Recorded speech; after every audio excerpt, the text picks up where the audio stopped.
Hey there everyone, how's it going? Today, Damo will be hosting, that's me, will be hosting the Kingdom Hearts Union Talks podcast in place of Lost, who's on vacation at the moment, so thank you Lost for letting me take over temporarily.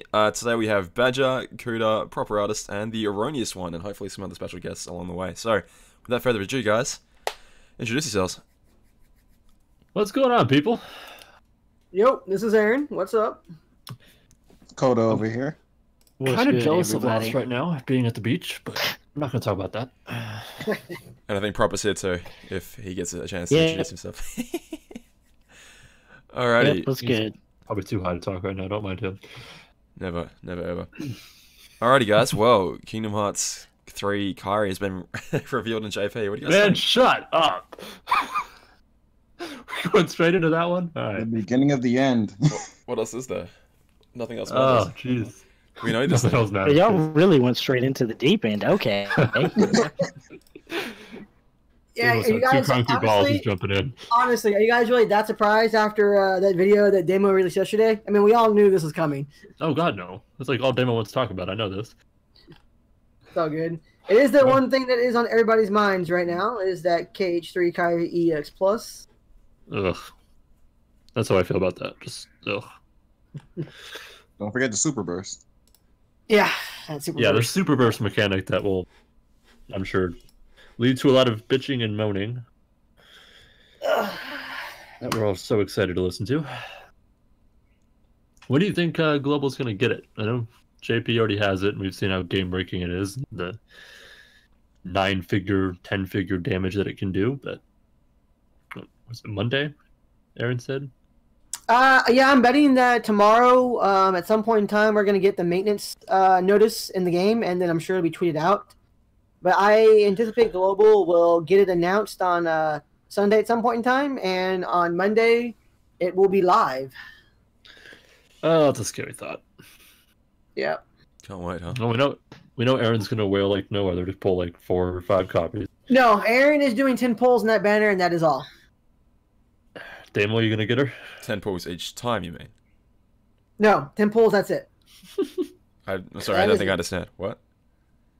Yeah, I must you have heard a me. bad connection. I'm I've gonna- definitely got a bad connection. No, I'm doing 10 pulls in total. Like, I'm going to straight up do 10 pulls. Even Okay. even if I pull her early, like if I get one copy early, I'm only going to do a total, not each time I get her, just one time. I'm going to do a total of 10 pulls only on her banner, and that will be all. Nice. So if I get one of her at minimum, okay. If I get 2 of her within those 10 pulls, even better, but I am stopping at 10 on that banner. What if you get 2 and 1? If I get 2 and 1, I'm still doing 10 for traits. So yeah, you get What about you, on Daniel? the very first pull, you get 1. Let's say it's a 10 pull Mercy, and then you do 9 more pulls. You're not going to do that one little last one to Mercy it again. Oh my god. I Oh, think we you have forgive to. you. I You think we can't get forgive that you. close. I think we forgive you. Hey, If you're within, you guys if you're within would- 5 of another if that Mercy, I will happens- not give you shit. I If that promise. happens, if you guys forgive me for that, then yes, Of I will. course, be it's allowed like, to I'm do not going to be that. like, no, you only said 10. If it's more than 5 of the Mercy, no, you're a whale. It's less than 5. If you don't get it, I'm gonna smack Hey, you. I acknowledge and embrace my wellness, I but think you it do does whatever have you feel limits. is right. In this case, No one- it's going to be 10 in this banner. You Because don't know anyone honestly, and I was talking You do what you wanna to do. earlier, for my game, this is just for my game personally. For my game personally, I really, at bare minimum, need one of her for PvE events and even up to a point for PvP. I do have 5 copies in total of Kyrie and Shion EX, not the plus versions of Overwrite. I mean the ones before those ones with double cast on them. So I can cover my buffers between those medals and Fuck's sake. other medals like as an example like KA19 and Supernova Sephiroth and such to get my plus 15 in all categories up and down. So I have workarounds for that and I'm ready for it. So for my game, 10 is my limit. I'm getting one of her at bare minimum and we'll go from there. What about you, Damo? I know you're not VIP, so you don't get a Mercy. There's part of me that's excited to be making content again without her, you know what I mean? So, I mean, Yeah. depends on what the banner's like. If the banner looks like it's got decent odds, then what's the harm in doing a couple pulls? But literally just a couple, because if a 10 pull Mercy for other things exists in the non-screwed over way, then I definitely want to have Jules for that. And again, I am, like, from a content creator's perspective, very excited to be making stuff without her until I get slapped in the face by reality. And it's The like, only nope, pro- you can't do The it. only problem is what content is there, because they could easily just release, oh look, another banner, oh look, no content. Yeah, this is very true. Well, I mean, Luxine will be coming out in what, 10 days from now my time, what, 11 days from now my time. If she requires Kingdom Hearts 3 Kara EX, which I don't imagine she will, but she also That kind would of be has some to shit. because, yeah, I don't know, it'll be too easy. Like, it'll literally be way too easy with her. Well, hang on, okay. It's the sort of thing where the buff cap distance is so wide now. Yeah, go for it, man. If you think about it, didn't the last time we got organization medals that came, the free to play ones, we got a buff cap or some kind of cap to where the ones we got later were trash compared to the stuff that about midway through. Because once that buff cap came, their multipliers weren't worth it and their mechanics weren't worth it because the buffs we got ended up falling behind for them. So it might end up being the same thing for Larks. If they end up drop the buff cap and the new Kyrie before Larksine or before the one after that, we might just have a couple medals that ain't gonna be worth it. Because I don't think they would change the difficulty that much just because of that cap. Because they don't spike us up that hard. It's like Coliseum, like they did with that wall we got hit with a while back. Not that, then I don't think Larksine would be that different. And she's probably not going to be worth it unless her multiplier is out. So here's my thing. That you raise a very good point. That is a thing that happened. And actually, it's also going to kind of force me to revise my estimate that we may get this maintenance on Sunday night, because Global still has not gotten the re-release of the stained glass medals. So I would imagine that Global will get those medals announced first, and then we'll get the update with the buff cap increase. In which case, Larksine might stay like at levels where we're used to right now in that regard. Yeah, we very well could get the stained glass reprints on Monday, then Yeah, on Friday. We could yeah, still be that's fine. very And possible. that's like a full blown like 2 weeks away, fam, before Larksine starts showing up. Anything could happen between now and That does work out, because remember, guys, on the 5th is when players who spent on the VIP and then are getting their refund jewels, as well as the jewels from the Riku and Moogle thing right now. So that's going to be on a Wednesday. So those jewels will get dropped on Wednesday, Thursday, and by Friday, if they release that update with the maintenance and then the banner with Kyrie, then there you go. That would actually line up really well in terms of what they're doing. Also, I don't know why I'm saying we, because I don't play the game officially. We also could just not even get the stained glass. Yeah, it's very possible. Yeah, chat's saying that as well. Yeah, that might be what they end up doing to y'all. They may just skip that shit entirely. Because if they know you guys know what JP's getting, I'm sure they're not stupid. They know everybody's going to be hoarding their money. If they're not VIP or they refuse to be VIP, or people that do get it, you know they're going to hold out for any pulls until that drops. Yeah. And it's this close to JP, considering how our track already is. Don't expect some fire to drop or anything like that's going to bait anyone really away or she comes out.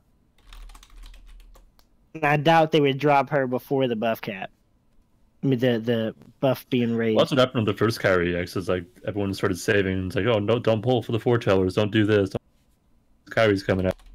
Then all of a sudden, Kyrie comes out like 3 months before anyone expected her to. So.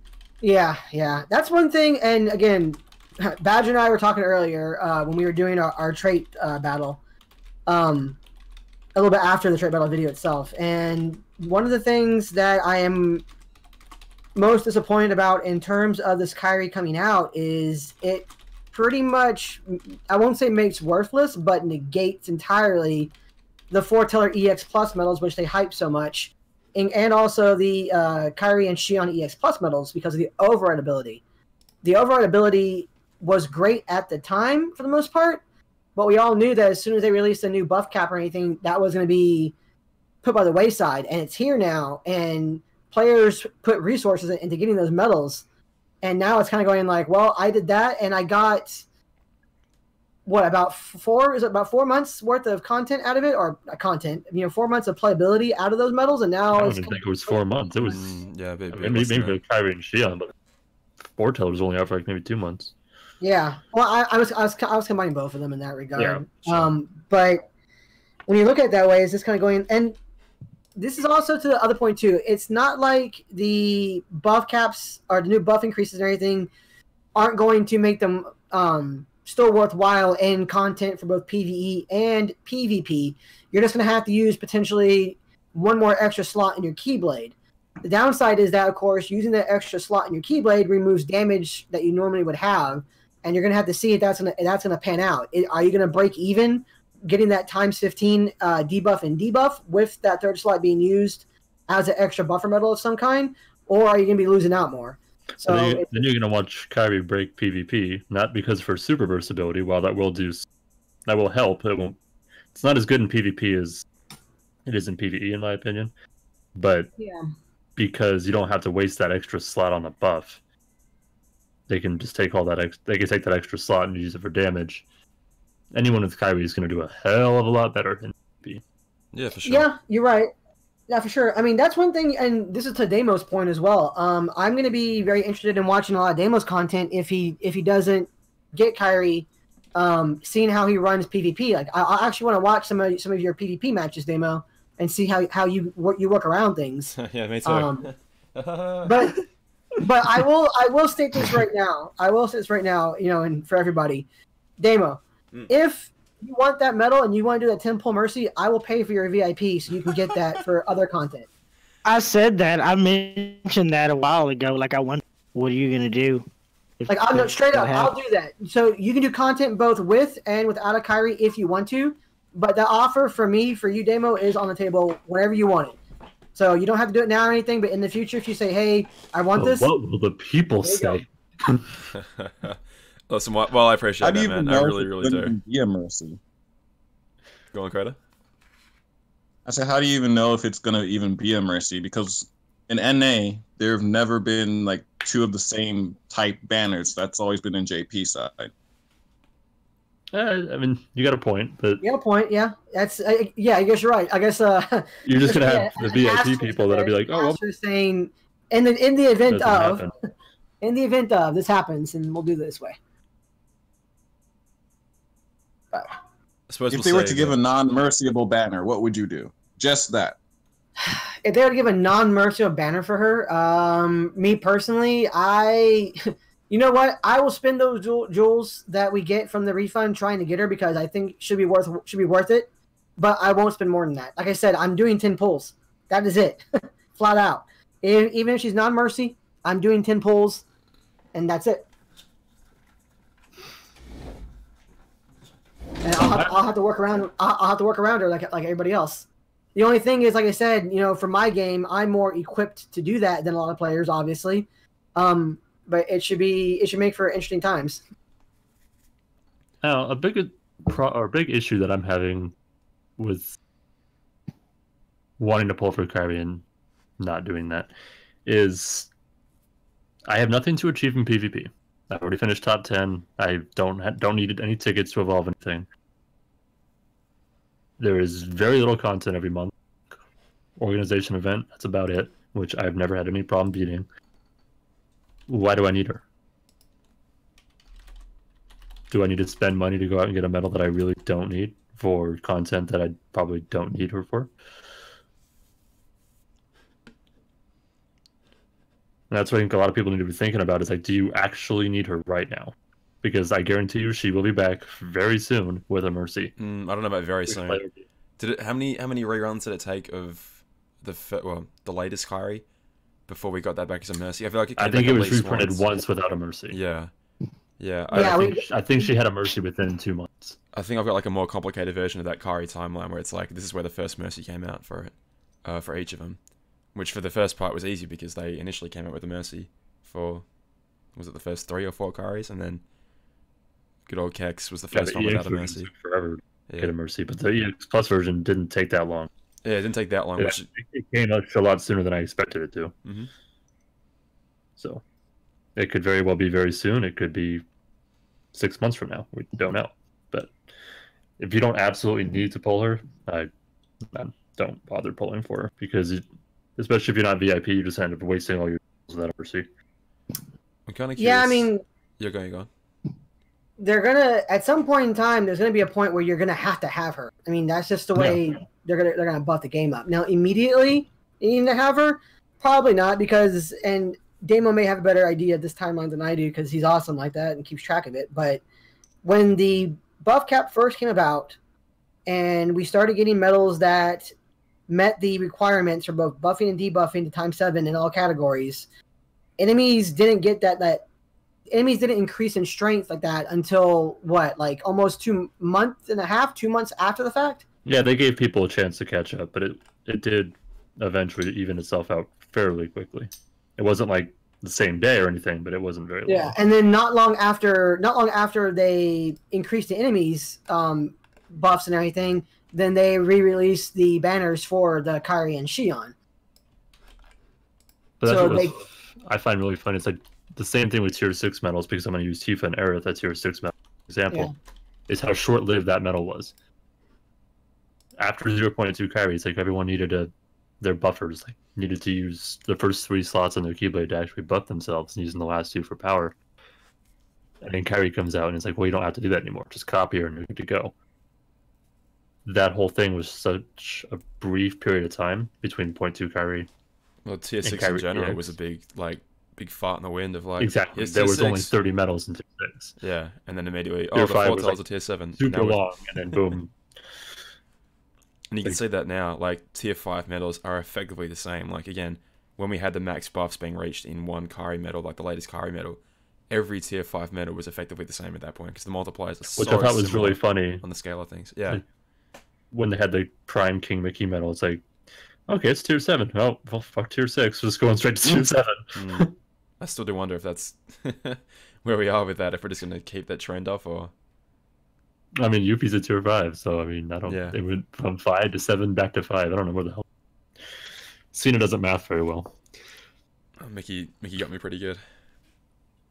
I think I might pull for like as many pulls as I can afford, which will probably be like 1 or 2 for the length of the banner. And I'm not going to buy VIP. I'm done with that life, so wouldn't be able to mercy her if I wanted to. Maybe if I get lucky, great. If I don't, no, bye.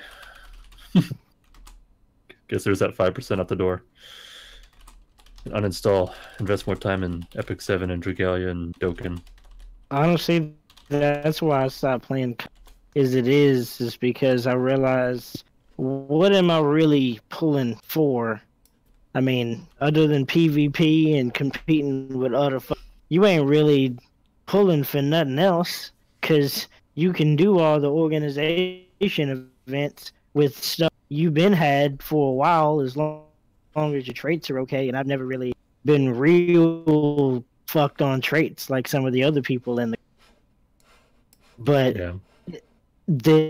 outside of Coliseum and PvP, and really Coliseum isn't even that big of a deal when you really see what you're getting for how much you're putting into it, at least at this stage in the game, since it's blocked off now after a certain point. It just wasn't worth it. With the 30 gems. Well, except for this month, obviously. But, you know, that had a lot of people pretty hyped. Every other... Today. Yeah, for like every... there really hadn't been a reason to keep pulling. I mean, I'm not getting a bunch of content that I get to farm and repeatedly run, like maybe having a certain amount, this particular type of metal or something gets another drop rate or something, I don't know, for farm stuff. But there's none of that. There's no reason for me to keep pulling. Well, if they had farmable metals, it's going to be in... Everyone's going to complain that they're too weak, that no one's ever going to use them. And I mean, but people are going to find a way to complain. That's just what people do. Even that, but like if you gave me some reason that I needed to use them, like if there was some kind of gauntlet mode or something, and you know you could only use your metal once and no copies or something like that. Kind of or boss rush mode that you could infinitely go in. Those farmable metals. Well, that's kind of PvP, Be right? great. You have a select pool of medals. You can only use them once over 3 keyblades. Like you can bring 18 with you. And they all I have to be mean, it different. is, but like, imagine if it was like, imagine if there was that, but you had a boss stage, and you had a keyblade stacked with particular metals, but you couldn't use the same metal twice. Mm. So every keyblade, you have a setup, and every boss, if you can't get to that blade, then oh well, you just screwed yourself up. So you got to stack every keyblade with some good stuff. By the time you get to the last boss, you haven't used your best stuff early, and vice versa, or you just haven't completely run out. And you can pick from a certain amount of metals you have. I don't know, something like that would be great. It to be like, okay, I have to get my keyblade stronger for this, and you could put some dope reward at the end. I don't know what the reward would be, but you could put jewels at the end of it, and people would go crazy. But they're not gonna do that, though. Oh no, can't add jewels to events. That's no way they would ever do that. They're not that generous. So I had to get out. I had to get out while I still could, and now I'm going all in on Dokkan because this Broly event is gonna be crazy. That's what I find funny. It's like with Dragalia coming out, and me and Kouta have been all over that game. They actually had an error in one of their descripted, like, was it the poll description or something like that? Like the appearance rates. Yeah, or the something. the rates were incorrect. Yeah, so the rates were incorrect in their little tab. So what'd they do? Oh yeah, here, everyone gets a free poll. So what, the equivalent of 10 3,000 vouchers. jewels? Yeah. Jeez. Basically, yeah. Cox makes a mistake. Oh yeah, here's 300 jewels. No, Nintendo's like, okay, we fucked up. Here's a free poll for you guys. That's our bad. Seeing from Well, the stuff not that to we mention don't that, even it's- notice. Yeah, I had no idea. It's like, oh wait, we got a free poll. Look at Discord. Cool. Guess I'll Sort go of do thing, that. like, Bro. how would anyone even know that the pull rates were off? Like, unless you did a massive community survey or anything and found, oh, they're off, but we can't really verify. I'm sure someone has probably like dug around and they've done the math and stuff, but instead I something. mean, someone's but like it's- Damo out there. There's probably a demo for Dragalia out there, yeah. Yeah, there probably is. Gotta feel sorry for that guy. Surprised. I mean, like every one of these games needs a demo. You need that guy that's breaking it down. What Science happens when style, Damo Bill leaves Nye Cox? style, bro. Who will be the next Damo of Cox? It's not happening, man. I'm in so deep at this point. All my graphs Loves and Kingdom Hearts spreadsheets. too much. That should just be our new goal, is just to get Damo to quit. He's just grabbing his spreadsheets and he won't ever let them go. Just They're grab- mine. No, I will no. take them with me to No. Uncle Exactly. Well, that's exactly Take the them with point. me It's to my like, data world.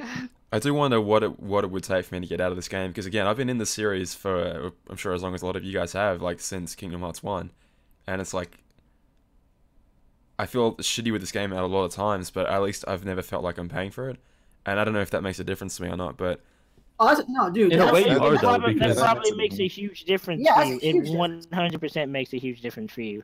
But in a Yeah. way, you are. How much time have you spent making all the spreadsheets, all the videos, everything else? this is true, and like at least I get a What? little bit of a kickback from YouTube, but when I say a little bit, it's really like the amount of time that I put into it definitely doesn't cover that, but you know, it's something I do for a hobby and for fun, so I do enjoy Right, it is doing a that hobby of and yours, making the but content it's- for people, but It is a lot of time that you invest. So yeah, I don't know, it's a little bit weird, and I'm not trying to complain, but it's like, it is funny that, I mean, have any of you guys ever heard anything from any Square Enix reps whatsoever, being like, you know, thanks for talking about our game, anything like that?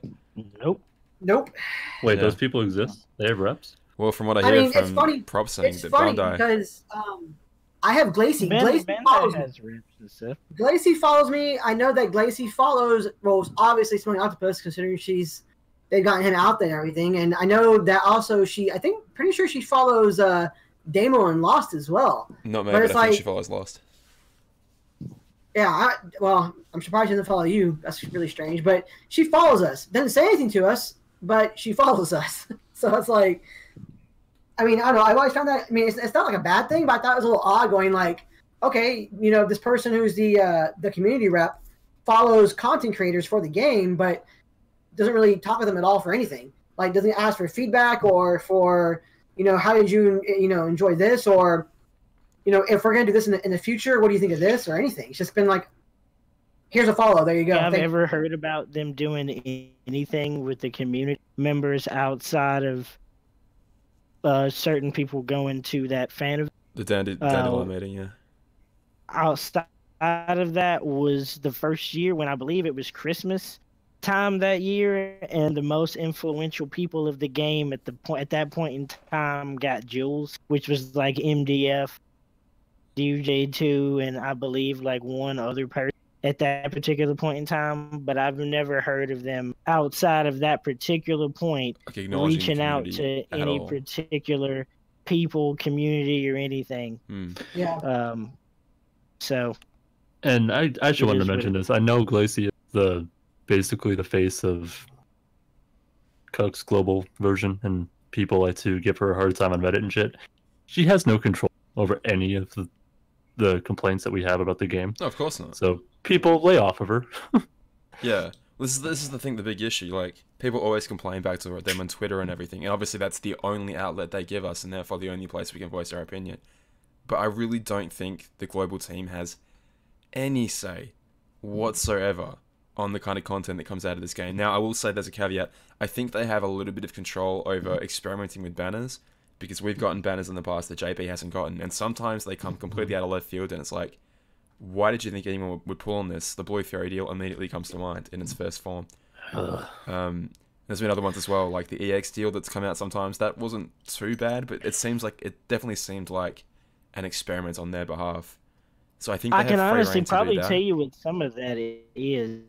Some of that is a lot of them aren't free to play, and they spend money on stuff, and they may have a little bit of the free roam. If anybody is having trouble with doing stuff or farming, or they don't have the time, some of it could just be like a experiment to see how it works with the general audience for something that some of the people behind the scenes may want to implement, because it may make their own game easier. Like the people that do the Destiny stuff, they made Destiny 2 super casual, that you don't have to be about that life much in order to do in-game content or do anything like that. But it ended up turning the game off. It ended up turning the game off for a lot of people because that aspect is out, So maybe it's the same aspect of maybe something behind the scenes that they may think works for them because of their personal play style, and you can test it because you have the platform to be able to do it, and it's not like you're breaking anything.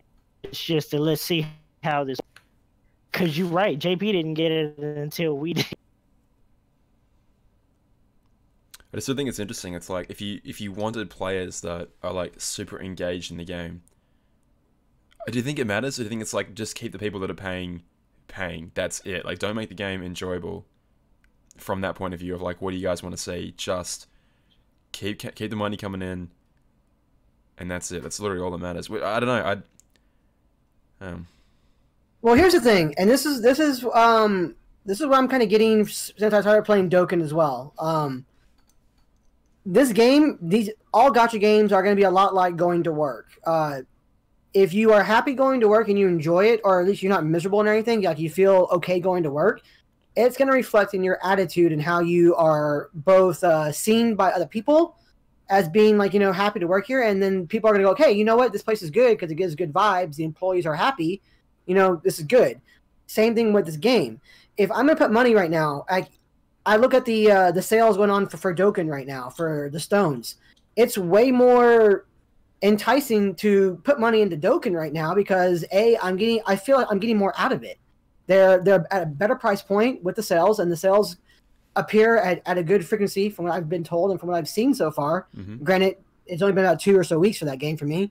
The game is engaging. There's a lot more there's so much content in Dokkan. Like, Pop was not lying. Yep. There's so much content. I actually feel overwhelmed. Like, I've actually missed certain things because I didn't realize it was there, or by the time I realized it was there, the event went away. But they do come back at some point, which is good. But that's kind of where I'm feeling right now. Like, one of the reasons I'm saying I'm only going to put 10 pulls into Kyrie, no matter what format we get it in, is because that's jewels I'm getting back from money I've already spent on Cucks. And right now, I don't want to put too much money into Cucks when I feel like I'm getting more out of Dokkan. Like, if I'm going to put any money into anything right now, I might just do VIP for Cucks for a little bit and see how that goes for me. AKA he's saving for Broly. I mean, that was We'll see. exactly I what don't me know. and Coda did with Dragalia. Yeah, It's like, I mean, okay, we're and just I'm gonna gonna do sit VIP there only, and go on that one, letting Dokkan side. being free So, to I play mean- and quit. So A lot of it is it's like how it's viewed. Like, you know, even if they want to keep the players who are paying and to keep them paying, you know, at some point in time that's also not going to work, because I'm a person who does pay in the game, and I'm not like, you know, super excited like I used to be about the game, and I don't feel like, you know, I'm getting a lot out of putting money into the game anymore. I'm getting okay things in it, don't get me wrong. It's just that the feeling I got beforehand is kind of waning there. So if you want that kind of feeling, which is what you do want for your game, and your largest player base is free to play and casual to play players, you need to cater to those players and not the people who are putting the money into the game like we are, because we make up a extreme minority of the population. And players who are more casual towards the game, if they're happy and enjoying the game, they're going to be more inclined to put money into the game, which will increase revenue a lot more than if you just keep people who are paying right now putting stuff in to keep them paying. That's kind of where I'm at with the game right now. That's my viewpoint on that right now. I'm skipping on an eye on the chat. Well, okay, first of all, Danny8360 is saying that the same thing with Dokkan, old units getting the love. Like, you can have an easy A for an old unit, you can have those sorts of things which keep an old unit relevant. You can have, like, new category leaders which bring out the potential of your older units. Whereas in Cucks, they are relevant for, let's be generous and say 4 or 5 months before everything gets replaced. Absolutely friggin' everything gets replaced. and it's very quick. That's what I'm getting at. Like, Yeah. it's 100 days, let's say, before something that used to be worth 15 to 30,000 jewels is worth a fraction of that. I did one pull yesterday, and I'm not complaining about this because I think it's kind of cool, but I did one pull yesterday on like a dummy account and got 3 foretellers, which used to cost 30,000 jewels a piece. That's Jesus. effectively, the depreciation of that was 90,000 jewels to 3,000 jewels in... Not only that, that would have 3 been months? 90,000 jewels a month ago. That's what I'm saying. The depreciation was unreal. Like, the value of those things dropped from 30,000 jewels a piece. So, again, that was a 90,000 jewel in 2 months ago's economy pull. It's absolutely... Granted, that was a very good pull, Unreal. but still. Yeah, absolutely. Yeah. 100%. Like, that, I could have gotten nothing out of that pull, but I'm still saying it's not... The total value of that poll, yeah, you definitely got to see. Like, it's absolutely unreal. Like, there's no other game that I know of that just has such insane depreciation, and they've kind of backed themselves into a corner because, like, what do you do? That's also a good point. Aaron said 4 or 5 months is extremely generous, and that's only if you get good traits. If you get a high school challenge medal with shit traits, It's garbage. you know, like I It's always immediately do, garbage. it's trash. And Or it, if it you costs pull- you all that money. You and can pull a the next day Superverse it's medal worth and zero. get crap traits, and it still sucks. You know what? That's probably also part of the reason I quit, is because the Malusia event came out and I traded him, and I know that thing's SP is ridiculous, and I gotten raid on everything recently. For some, I'm like, please God, don't let me get some trash traits, and don't let me get raid, because I would like to be able to use this for something else. You know, And one thing about It that gave with me the trash and raids. Yeah, one thing with the raid traits I'm seeing right now, because you're right, dude. There have been raid traits flying around for everybody for days, it seems like, right now. I can attest And to that. I think, yeah, I think that one of the things that's pushing towards that is the new weekly raid format. Like, every single week, every day, there is a raid event of some kind, or raid timing going on right now. That too. And sucks. it has worn on people. Like, people, like, there are still hardcore raiders, but even my party is still raids pretty decently, but it's mainly on the weekend. I mean, we don't want like weekly raids every single week. You know, we were fine with the whole entire weekly raid boss where you can get it up to like level 10 or whatever and be done at that point in time. Yeah. And then like the once a month was the weekly raid event to get, like, you know, jewels or Chippendales, whatever they're handing out, or the little avatar piece and everything. That was a great format. This is way too much, and there's been an extreme drop in people raiding, and I saw the numbers for it were like stupid. It was like 20,000 plus. I think they were saying, like, as of last week, they were down by about almost 30,000 people who are raiding consistently or at all. I mean, I can It's show down. you. Like, I think they're trying to thell raid traits in there. Like, Oh, hey, you know yeah, what? that's I got right, raid 'cause traits. Amo Let's go. has the- That's the Amo funny has thing. the- My team used to be, or was consistent, top 10 in Volps every single raid week. But now that they've been pushing these goddamn weekly raid events every single week, we're just so tired of raiding. Yeah. Last week, while it was Thanksgiving and no one really gave a The flying funny fuck. part is, you would have free jewels for every 50 levels would get people to want to raid more. It doesn't. It makes you hate it. It makes you absolutely hate it. It really And then, does. so we went from a top 10 party to like what we finished in the 30s, I think, because no one cared. All right, now devil's advocate. Because the amount of lux required between each level is so friggin' ridiculous that if it was only available on the weekend, people would never ever reach it. At least now, again, devil's advocate, they do have the choice if they want to spend their time leveling up during the week. Like Prop, you said, and you guys had said before, you would just throw yourself at Coliseum because there's nothing else to do in the game. Like, at least now you can theoretically do that with raids. Yeah. Like, you have a choice raids if is you so want to. 1 hour a jarring day. that you can't go in. Like the raid thing is so jarring too that it was just like, you know what, I don't want to do this. Like if there was a button where you could summon a raid boss and you could just constantly keep going back and forth, like at least with Coliseum, you're not having to go through a whole bunch of menus. With a raid boss, I gotta go through this menu, I gotta fight this little thing, and sometimes there's a chance of it spawning, because sometimes it don't always spawn. Then you gotta wait for that bitch to spawn. Then you gotta go back over to the other tab and go in and fight it, and you gotta repeat that process of going through multiple tabs whenever you would fight one raid boss. Not to mention if you can't kill it in one go, because not everybody is that strong. And it just takes so much time. And we know why they did it. Relatively little, but yeah, go on. We know why they did it. They did it because for a long while they kept the level capped at 250, and people were complaining forever and a day, going like, "We can't level up anymore. You should fix that," so on and so forth.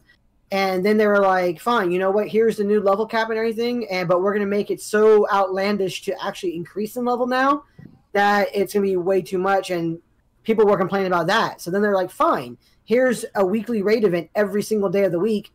There you go." And you guys are still not happy. And it's going like, well, that's the thing now is people will always find something to complain about. You did can't too please much on that. everybody. You went too far in the extreme in one direction and didn't try and meet out more of a balance in that regard. The reason that Honestly, if I had to it guess, seems I said the like reason they did whenever that we is like, want okay, we'll put the cap all the way out at 800, and therefore we won't have to do anything else again.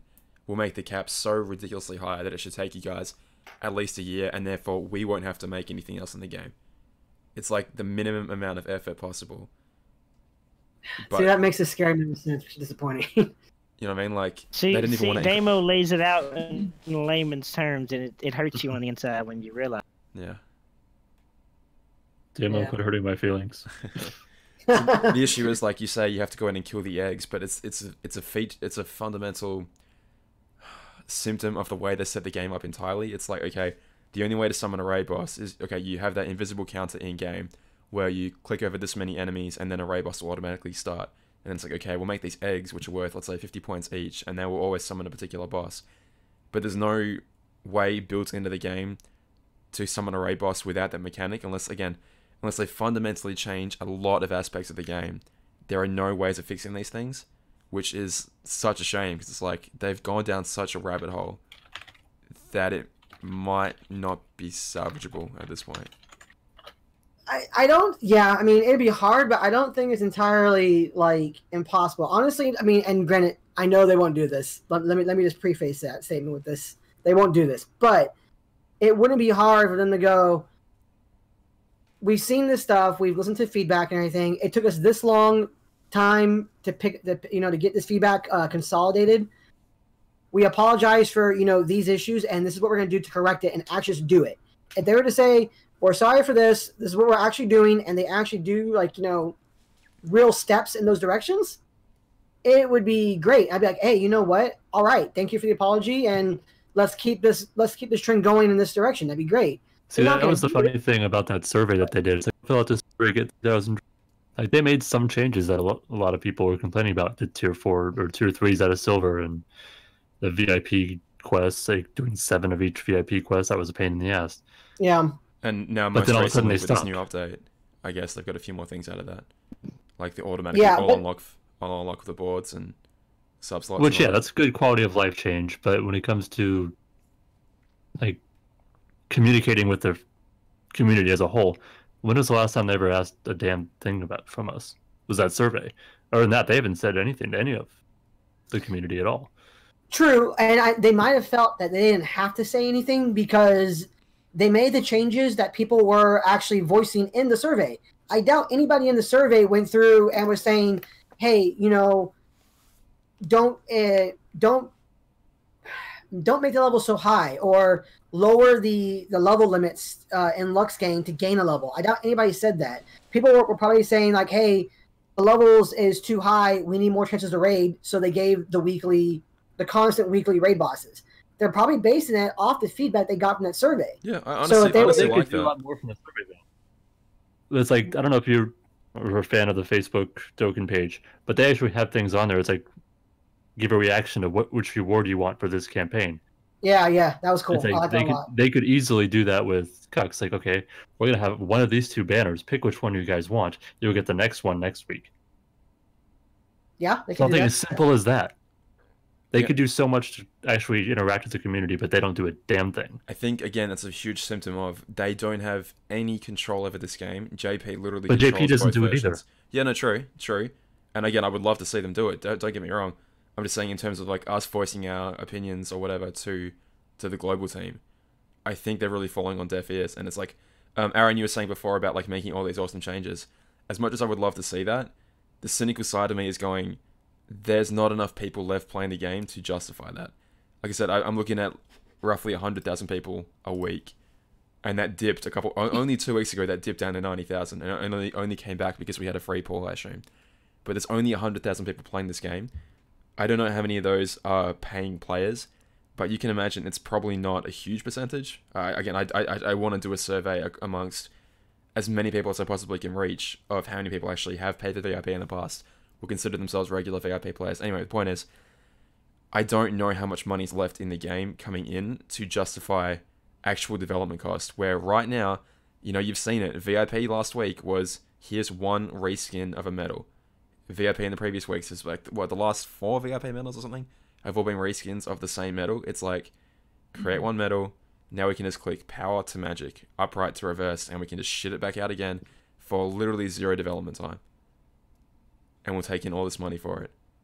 It's like, I honestly worry that it's too little too late for this game. Which makes me sad. I take no pleasure out of saying that, because I want to see this game thrive and survive, but I'm looking at the spreadsheets right now and it's like, it doesn't look too hot, unfortunately. Yeah. I mean, yeah, I want nothing more than this game to succeed. Kingdom Hearts is my favorite franchise of all time. Yeah.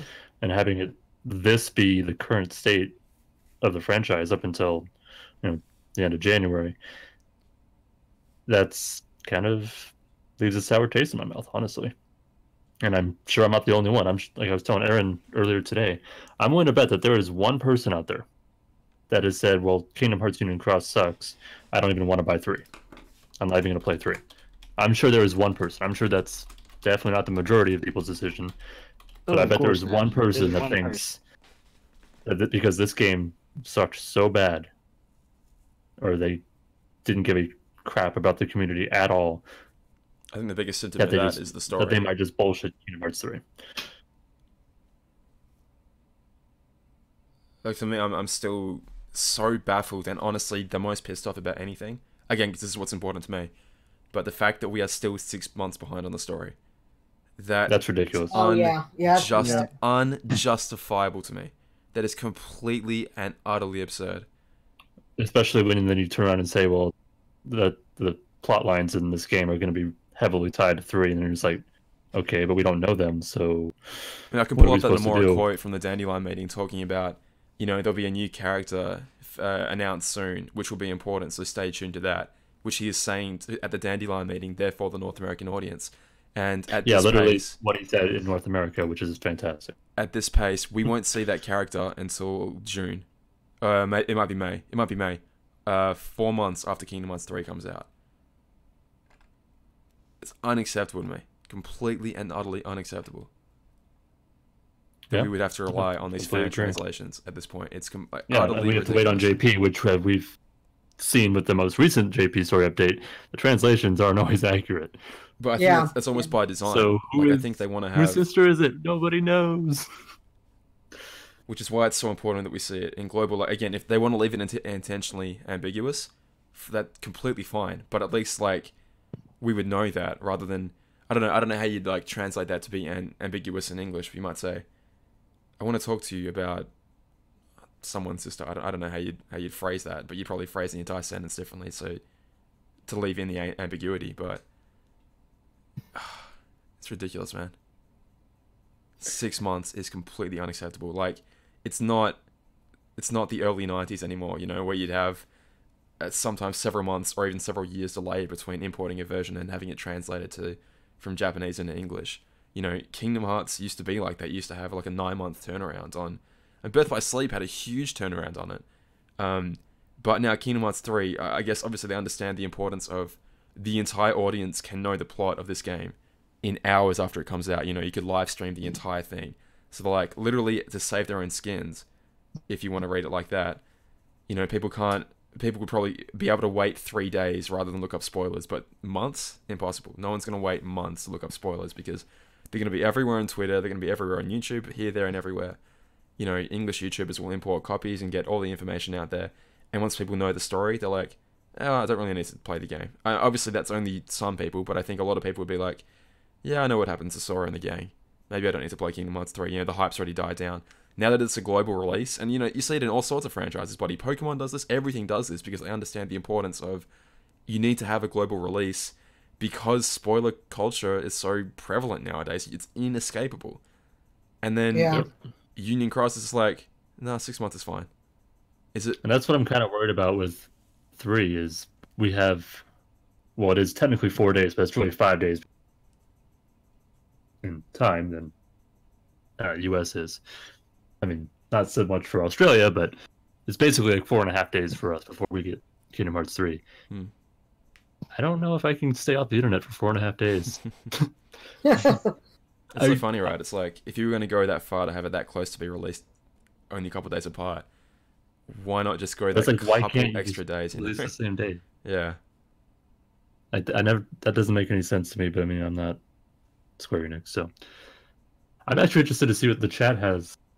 Any questions or comments for the chat? Post them. Yeah, I do want to like acknowledge their questions. It's just like we're talking pretty fast, and the chat's going by even faster, so I should be keeping up with that. Yeah, I can't be. I apologize. so. If you guys have any questions, let us know. We'll talk about whatever topics you guys want us to.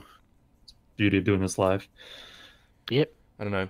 I'm looking forward to if the buff cap's being increased, that means we'll be outputting a crapload more damage. That means we should be getting a lot more Lux back in. So raiding should feel more valuable at least. Like right now, let's say without any sort of boost whatsoever, not in double Lux time, I think I'm pulling down like 160-ish million Lux per boss. And if that is like doubled, or potentially even more so, with a new buff cap increase, that would make leveling up a hell of a lot faster. You know, if we can be earning over $1 billion in a very, very short amount of time. Like, I wouldn't care if they absolutely cranked the raid boss health all the way up to 11, if they gave us the tools to do something about it.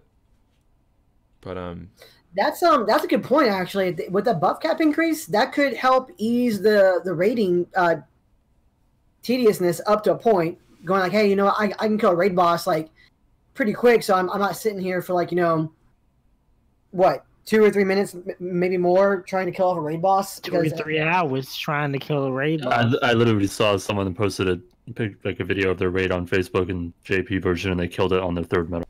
Yeah, exactly. Well, I mean, that makes sense, but I mean, I assume there'll be a transitional period where they get maybe a little bit stronger, or I mean, maybe not at all. I mean, that was the case. Like when 7 stars came out, I was killing things on my 3rd medal too, which it'll adjust, but it's.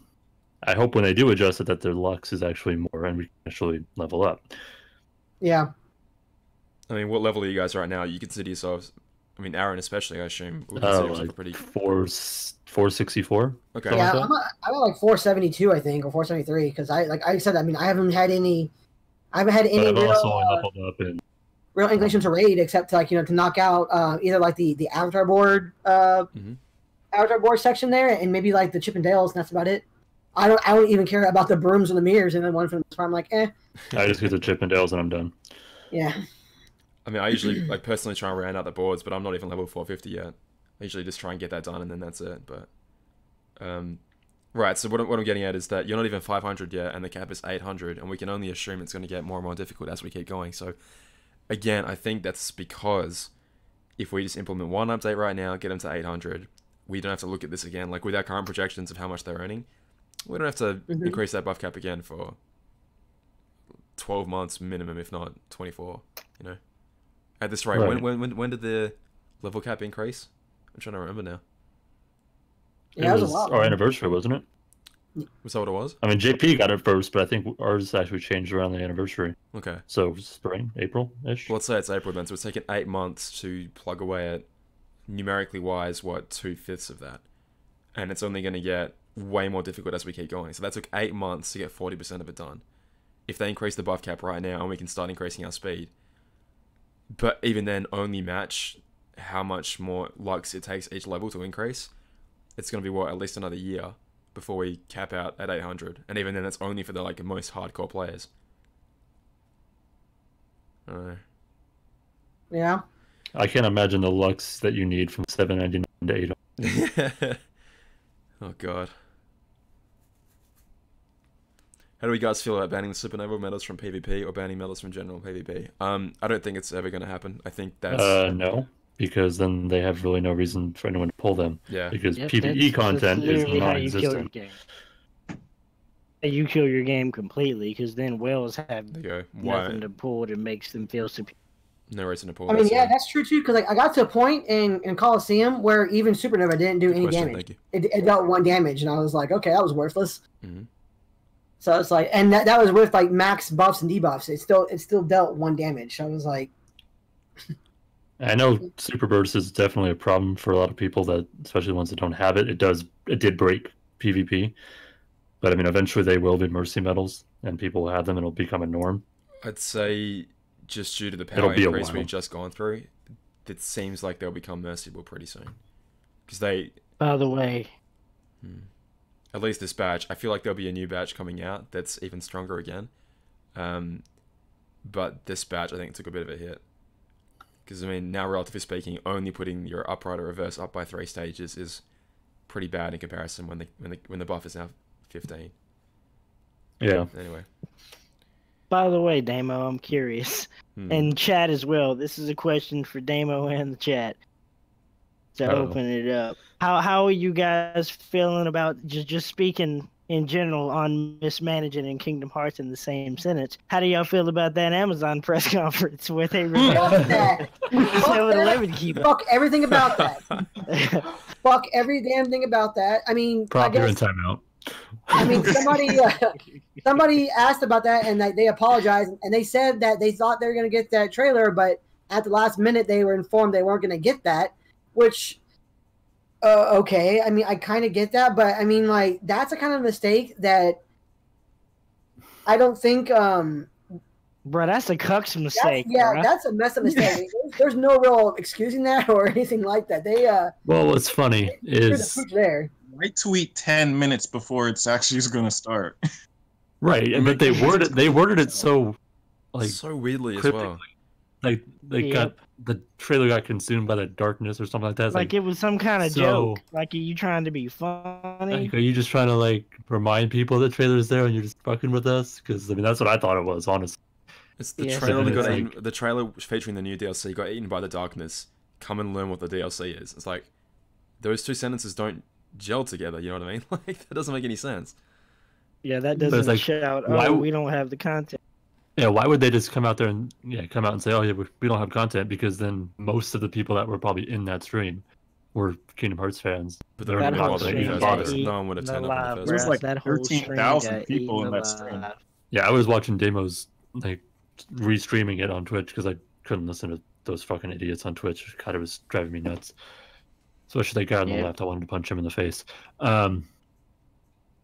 But yeah, just seeing all the fucking like people posting in the chat. I mean, I swear to God, I saw more dicks than I saw words. But Well, I don't envy like I was shitting on them a lot because you know that's kind of their shtick. Like Greg they Miller- were paid for it.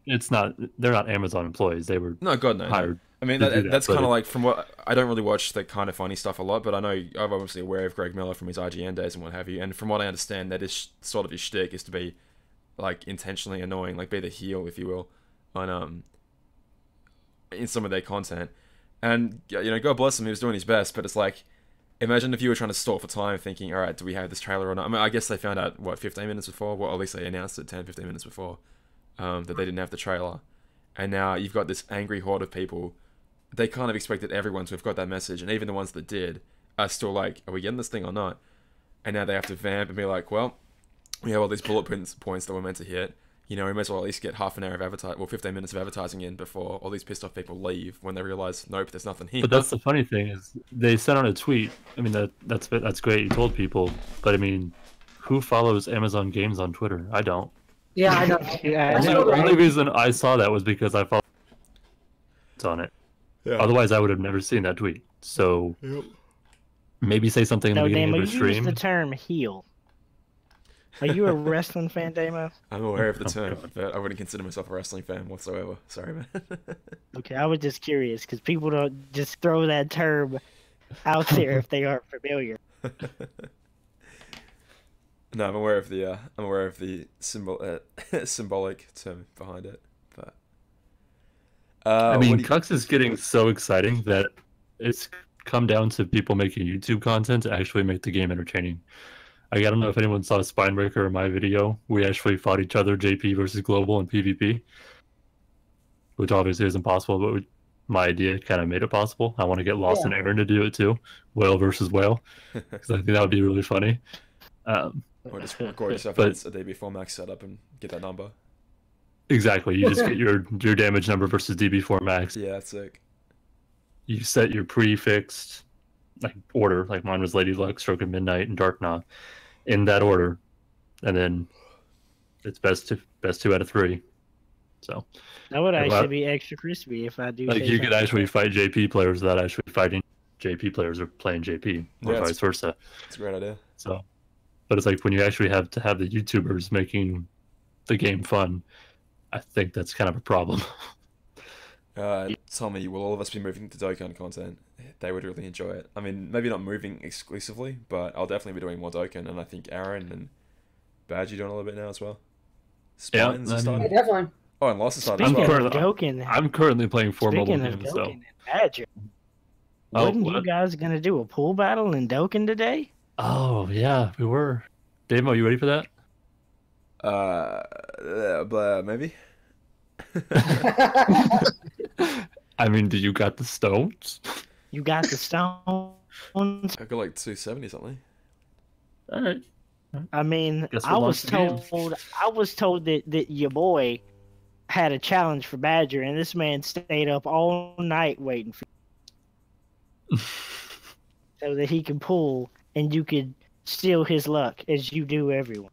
I swear to God, if he gets an LR, bro, if he gets an LR, I'm flipping some shit and I'm walking the fuck out. If Damo gets an LR, I'm gonna fall out of my chair. I'll tell you that. You're just gonna hear a big thud and my mic's gonna fall on the ground. On a saving for Broly? I don't have like any fusion units whatsoever. On a saving for Broly. You're gonna do a poll right now. I mean, are you gonna do one, or are you gonna do more than one? We're doing one poll right now. Come on, Damo. Oh, I mean, I gotta add it into OBS. Give me a freaking minute. God damn. Hang on. Oh, give me 5 minutes. All right, 5 minutes. All right. Someone else asked a question before as well. What do you guys think is going to happen with the Unicross story if the game dies out before JP gets to tell us all the story? That's honestly a great question because I think they've been, I don't want to say arrogant, but there's definitely elements of arrogance in there to think our game will definitely survive and thrive for long enough that we don't have to worry about, we'll get the story out at the rate that we want to get it out. I think they're going to realize at some point, holy shit, we might not be able to sustain this game. Right, are they going to keep popping out story missions when only one person's playing JP and no one's playing Global? So, yeah, I mean, the entire player base could just bail, and then it's like, well, we didn't get to finish our story, you guys, come back. I don't know. They seem to be hyping up the Union Cross story that it's Super the 3. I mean, but flip two birds for Global, but even for JP, what we still have the Maleficent and the Shadow figure, loose end. We don't know whose sister is who in that triangle, and who knows whether storylines aren't going to be answered by 3. So, and we're only what 50 something days away, something like that. Yeah, something like that. Consider we only get story updates once a month, so we got maybe 1, 2, maybe 2 story updates in JP. I mean, I'm working on a video. I mean, you guys know. How much are they going to tell us in those 2 updates? I think it's all been planned out, right? Okay, and let's just think back. So initially, Kingdom Hearts Fairy was meant to come out in 2018, right? If that was the case, I'm sure they had a roadmap of the Union Cross story, and it's like, okay, we want to hit this story content, this story content, this story content. You know, because obviously they've known forever they're doing 1 update a month, and they're like, okay, if Kingdom Hearts 3 initial release date is, let's say, November or December of 2018 initially, before it was delayed, then we're going to hit this many important story updates before that point. Remember, like, we've just had, what, was it 3 months or something of filler, like literally just filler in the JP version. I think that's a really went big back and visited as to how many months it was delayed for. I think that's like a literal definition of. I was actually just thinking the same thing that you brought that up. Yeah, I mean, if I had to guess, I'd say, okay, they want to reveal right before, like, on the January update, I guarantee you there are going to be huge friggin' updates, like story related, that it's going to tie directly into Kingdom Hearts 3. I hope so. I friggin' guarantee it. Like, they wouldn't be introducing Laurium right now and Delrena right now if it wasn't super important going into Kingdom Hearts 3. Like, we don't really know where those characters came from. I guarantee you Union Cross is not set in the past. I don't care what anyone says. I'm pretty sure. Well, at least I got some decent, quote-unquote, evidence, if you will. Oh, I mean, we're pretty sure it's all set in a data world, so they could literally be held at any time. Yeah, well, I feel like Anson the Wise's research data is what we've been playing through. Like, he's like used his little, the machine that he carries around and shoots into the freaking Kingdom Hearts moon in Kingdom Hearts 2. I'm pretty sure he shot that machine at someone's copy of the Book of Prophecies and created a shitload of data worlds of Daybreak Town, which is what we're walking around in right now, which would explain, maybe that's Data, Donald, Goofy, Nikki, whatever, that jumped in during the story updates of the content. Maybe that's why people that should exist in the real world at particular times somehow exist in the past. I don't think Ven should be where he is. Like, all this shit, like, if Ven is in there somehow, but he should be back in the real world for Kingdom Hearts 3, they're going to have to yank him out of where he is to plop him back in Kingdom Hearts 3. Or Sora and shit are going to have to dive in. Like, if Sora or Kari or Riku or all of the above jump into Union Cross for the January update, because that's what they're about to do in Kingdom Hearts 3, it's like, god damn, dude. Anyway. So now that this has turned into one of Damo's theory videos, we're gonna have to Damo talk for an hour. That was the real Ven. Yeah, I guarantee it's the real Ven. I guarantee you it is. Let's say that's a good question, Cox Nation. What happens if the U.S. bans loot box? Oh, that's an excellent question. Yeah, I doubt they planned for that. However many years ago when they started making this game. I don't think that'll probably happen. If anything, the U.S. government will probably just take out of it. The U.S. hasn't banned something that they can make money off of. Well, so they'll probably just end up tax the hell out of it. So, but that doesn't mean much for other countries. Belgium. So, I've been sort of having theories about this because I've been reading through the documentation. It's really fascinating. I'll try and link that again if you guys want in the description. But the documentation behind that Belgium loot box law, and if other countries are going to take inspiration from that when drafting their own legislation. One of the big key points is that you're basically playing against another player in a game of chance, if you will. So whenever you open up, let's say, a loot box, or you do a pull for a medal, or you summon, what have you, you're effectively, you win in that scenario if you get the card, medal, whatever skin that you want, and the house wins if you don't. So because you're basically playing a massive game of chance, like that's why the draw odds had to come out, because you're playing against an opponent that knew the odds and you didn't know the odds. So that's one of the big reasons why the draw odds were basically forced out. I'm sure Square wouldn't have released them if they didn't want to. And now it's sort of like, I was talking about it in my update video the other day, where you now know, let's say Kari comes out, right, and it's a temple mercy for VIP players and not for other players. you can make the argument that curry has a set fixed price, and therefore you're not gambling if you don't want to, because the option to take it is right there. You can pay your 30,000 joules plus your entry fee of $15, whatever, to get in the door in the first place, and you can guarantee that you'll have her. I think that's their response to that. It's not a game of chance, because you can take the guaranteed option right there. And that only worries me, because that, if they are going to do that, that will be the case for every medal going forward, where there will always be a paywall. But maybe not every medal, but at least the most important ones will always have that VIP banner in front of it locking the door.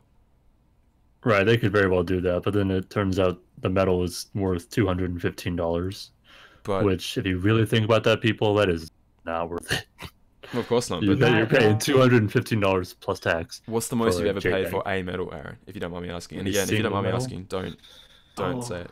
Oh, man. It's about to hurt me, bruh. Oh, is he still there? We lost him. Aaron.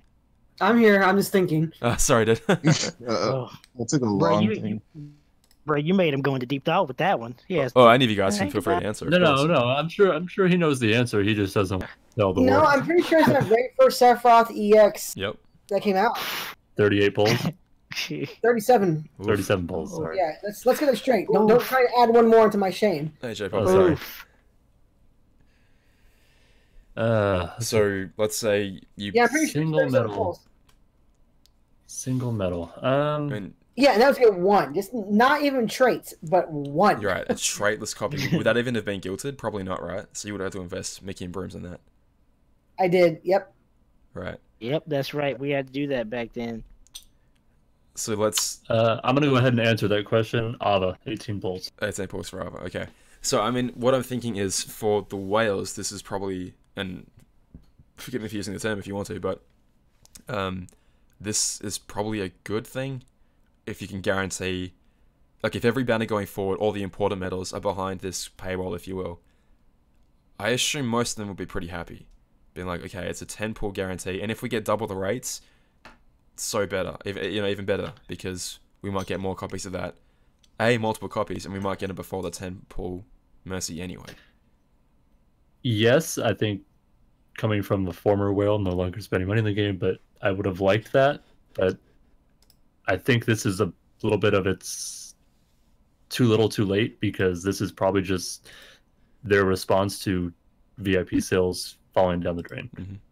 Because I'm willing to bet the VIP sales are so low right now, because Sure, what are we getting? We're getting reskinned medals, the same abilities, same animations, a gold ticket, 2 gems, Fantasia Mickey B, and some mirrors. Like, that is so not worth Yeah. $15. Not at all. I mean, yes, you get the 3,000 jewels, well, 44.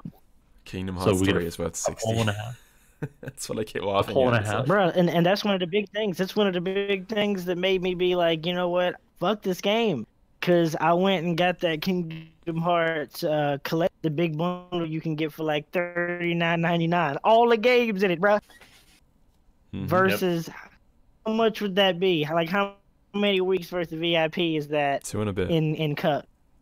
Yeah, so about 2.5 Two and some change, So yeah. it's like 2 3/4, just to be fair. works I'll of take that. VIP. Some shit that ain't even really gonna get you nothing extra. Okay, If you really think about it. So 3 polls. 4,500 joules per VIP, right? So 9,000, and then what? 13,500 joules, right? What is that?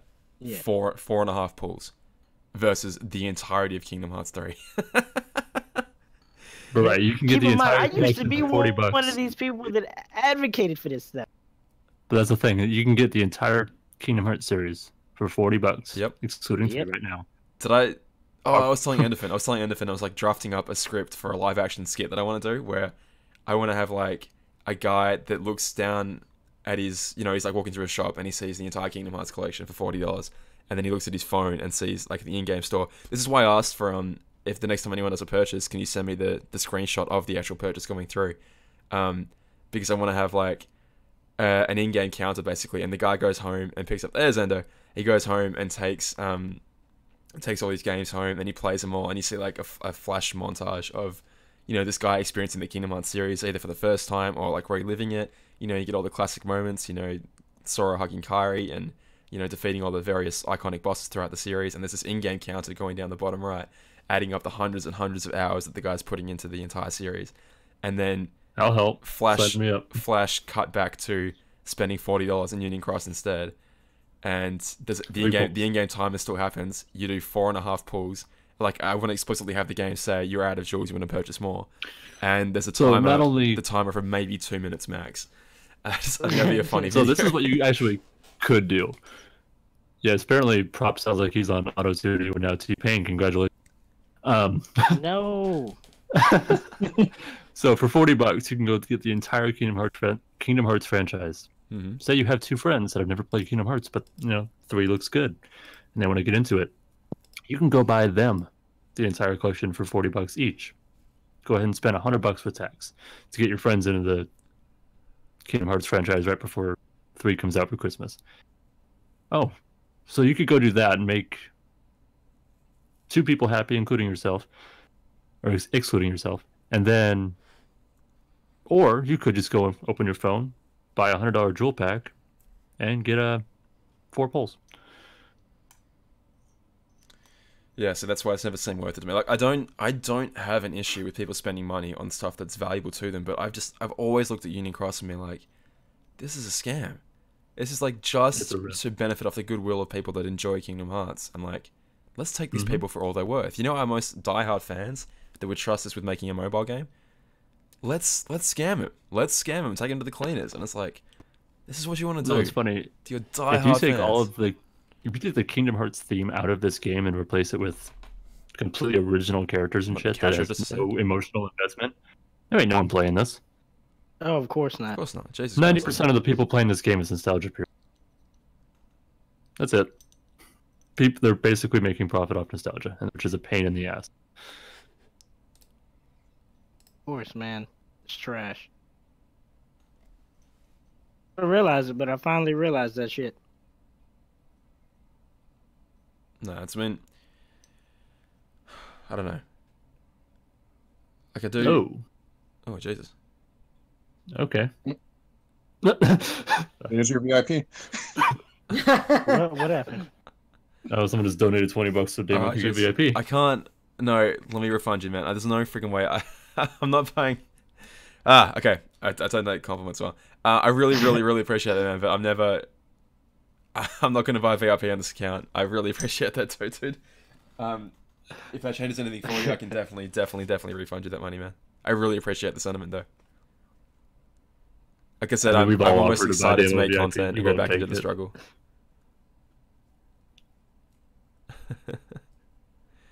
By the way, we should bring up.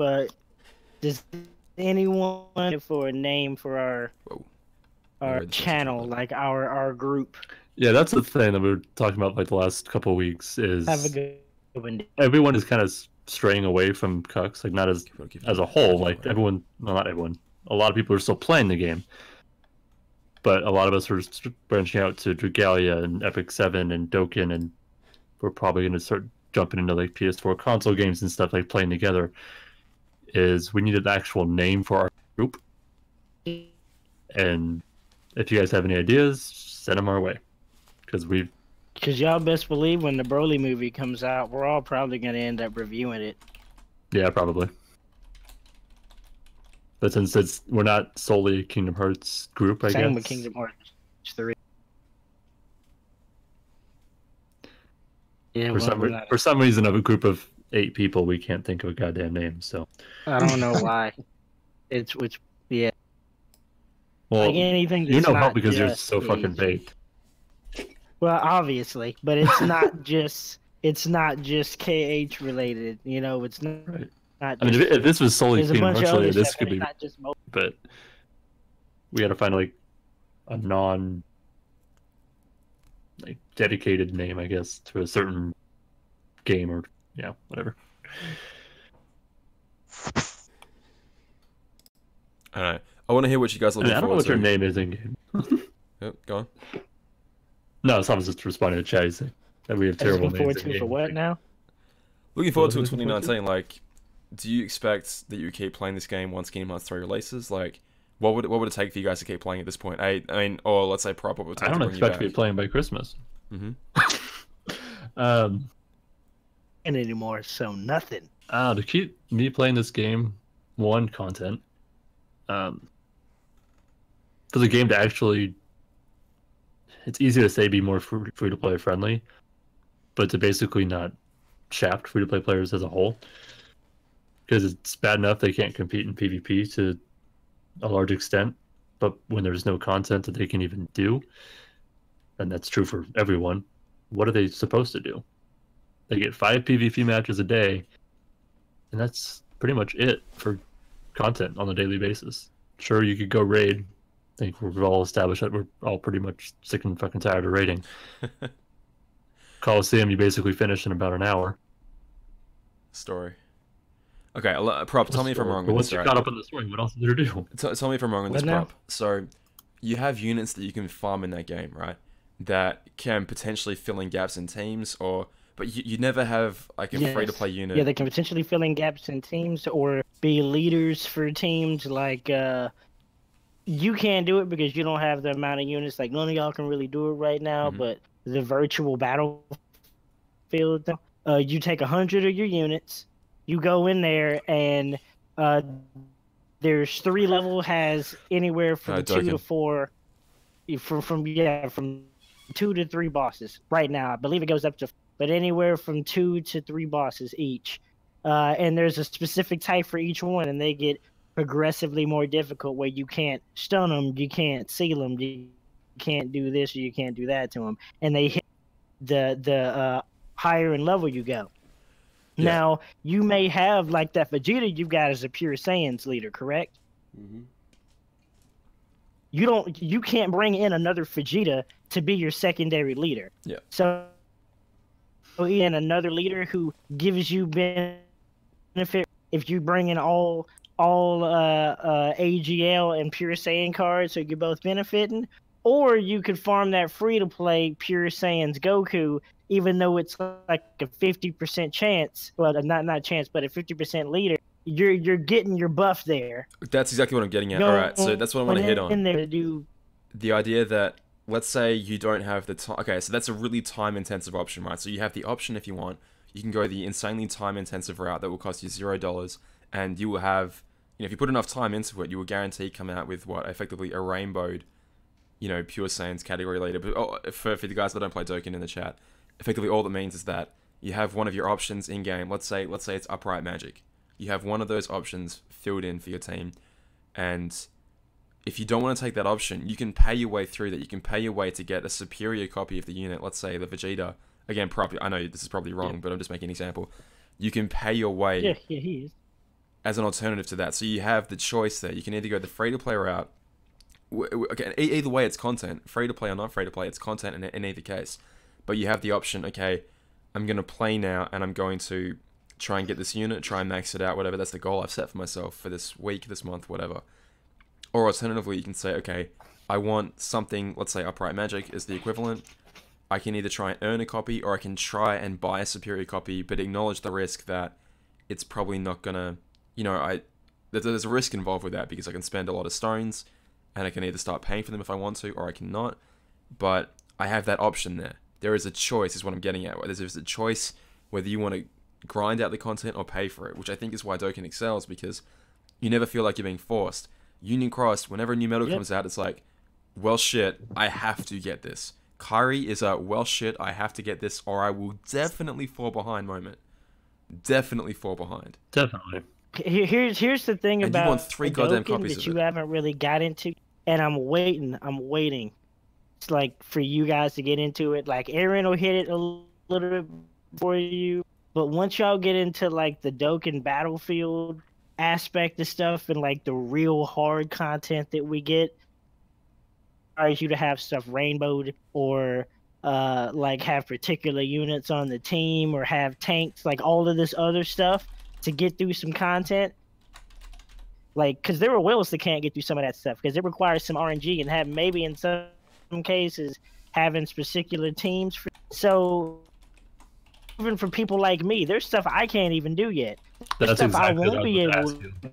to do So you that. can't complete all content. How long have you been playing Dokkan? What, 900 days? Yeah, like I'm close to 1,000 days. Like I think if I log in right now, I'm like 980 or something like that right now. Yeah, so almost 1,000 days playing Dokkan. You can't even complete all the content. Nope. And yet, and funny they're enough, about you to could actually release complete all the more content in content. Cucks in a month. I can do no problem. Like no problem. And they're about to release more content in Dokkan that I'm not gonna be able to complete. Give me a reason to want to farm some shit that I don't have. Give me a 'Cause, reason to want to play the damn game. That virtual about before, they're about to release the villain version of Vegito Blue for everybody, but you need those tokens from that event in order to get him. So it gives us yet another reason to want to farm some stuff for a unit that, yeah, he may not be super powerful, but he gonna find a place on the team, and he's on the teams that you use him on is the option to run him with, whether it be for his leader skill, his passive, his damage, whatever. You're gonna find a reason to use it, and it's not just, oh, we're gonna give you these farmable units to do it because you're free to play and you can't afford to get to do this real shitty imitation of it, but it really doesn't do anything to help. Versus in Dokkan, I can have a free to play leader while you the actual leader as a friend and still be able to beat the content. That's the thing about, like, there's people in the chat are talking about, it's like farmable metals and cucks. While that would be great, a lot of people would be like, okay, well, this metal sucks. Like the Miguel and Dante event that we just had, the Jesse and Toys metal that we just had, the metal sucked. Yeah. There's really minimal use that you could have ever used them. And yeah, you could always get like Kingdom Hearts related stuff that you would like, oh, cool, I got Dream Eaters, oh, I got so and so. Like anything that's Kingdom Hearts related is a metal, even if it sucks, you still want it because it's Kingdom Hearts. But you could actually make farmable metals worth it and actually be worth using. Now, not to the same they don't make money as a Sephiroth, but so why would they do that? If they can't make money, then they're not going to do it. Why do you guys okay? People that still do log in, why do you log in every day, if you even do? You do Boost. your dailies, then you bugger off, right? There's nothing else keeping you in the game. And I've gotten to the point myself where I try and log in every day, but it gets to like the reset time some days, and I go, oh shit, I got 5 minutes to get my 300 joules, whatever. And then half the time I don't even get that done, where it's like, it doesn't take long before the pattern of logging in every day, because that's what it is. It's a psychological, not necessarily an addictive, but you can make the argument that it is anyway. It's a pattern. They want you to log in every single day, because if you log in every single day, you're exposed to that store every single day. If people start forgetting to get their basic even 300 joules, then they're never going to see the shop, and there's nothing else to do is what I'm getting at. There's no, at least back in the day, it was like, okay, I want to complete all the story, and then you go ahead and do that, and you go, okay, well, there's events in the shop right now, or there's stuff to farm, farmable events, who could, God, remember those? Anyway, why not give us like tier 6s? I decided why to not do make tier 6 the free-to-play shit, and be like, okay, here's a bunch of tier 6 metals that you can go and farm for. You can farm the metals themselves. You can farm trait metals for them. Let's say they have 2 trait slots, so you can have. It will never be perfect. You can never have like a ground, aerial, and extra attack copy, but it'll get you through. You know what I mean? And it'll be competitive. And then the whales are like, well, if you want to be better than that, we can, we have to pull for the better stuff. I just don't get the decision right now where it's every single time people get comfortable, it's like, bam, drop the new buff cap in this case, or the new Kyrie, and immediately invalidate all your old metals that people have spent all this money for. It's like, and that's what's kind of funny about. I was a day one player, by the way. I was day one in this game. Yeah. And just walked away from it. It's like once you get out of the repetition of logging in every day. Like, if you hate PvP and that's just one reason for you not to log in, if you cannot log in for any reason, then you can wean yourself off of that shit and just stop playing altogether. That's what happened for me. It was like, can I wean myself off this game long enough to stop caring? And as soon as I did, because PvP essentially not mattering. Long time there. If you rank high enough, I just stopped caring, and now I don't have to care about playing the game no more. And that's what's kind of funny is people. This game has been around for what 2.5 years. They seem to. They really. Sorry about my stupid cat in the background. They really follow patterns, and for some reason, people don't see patterns very well. It's like when they release a Black Friday deal, or deals. Yeah, every time there's a deal like that, you know something big is coming. But of course, everyone goes out and pulls. Everyone pulls on Riku because it's a 5 mercy. Everyone pulls on Era because it's a 5 mercy. Appa, so on. Or people that went after Riku replica. It's like, congratulations, you just chased a medal. You got a couple new medals. And, well, yes, they are currently good medals. Riku isn't overwrite, thankfully, so he will continue to be a good medal. However, the foretellers, not good anymore. Not with the buff cap.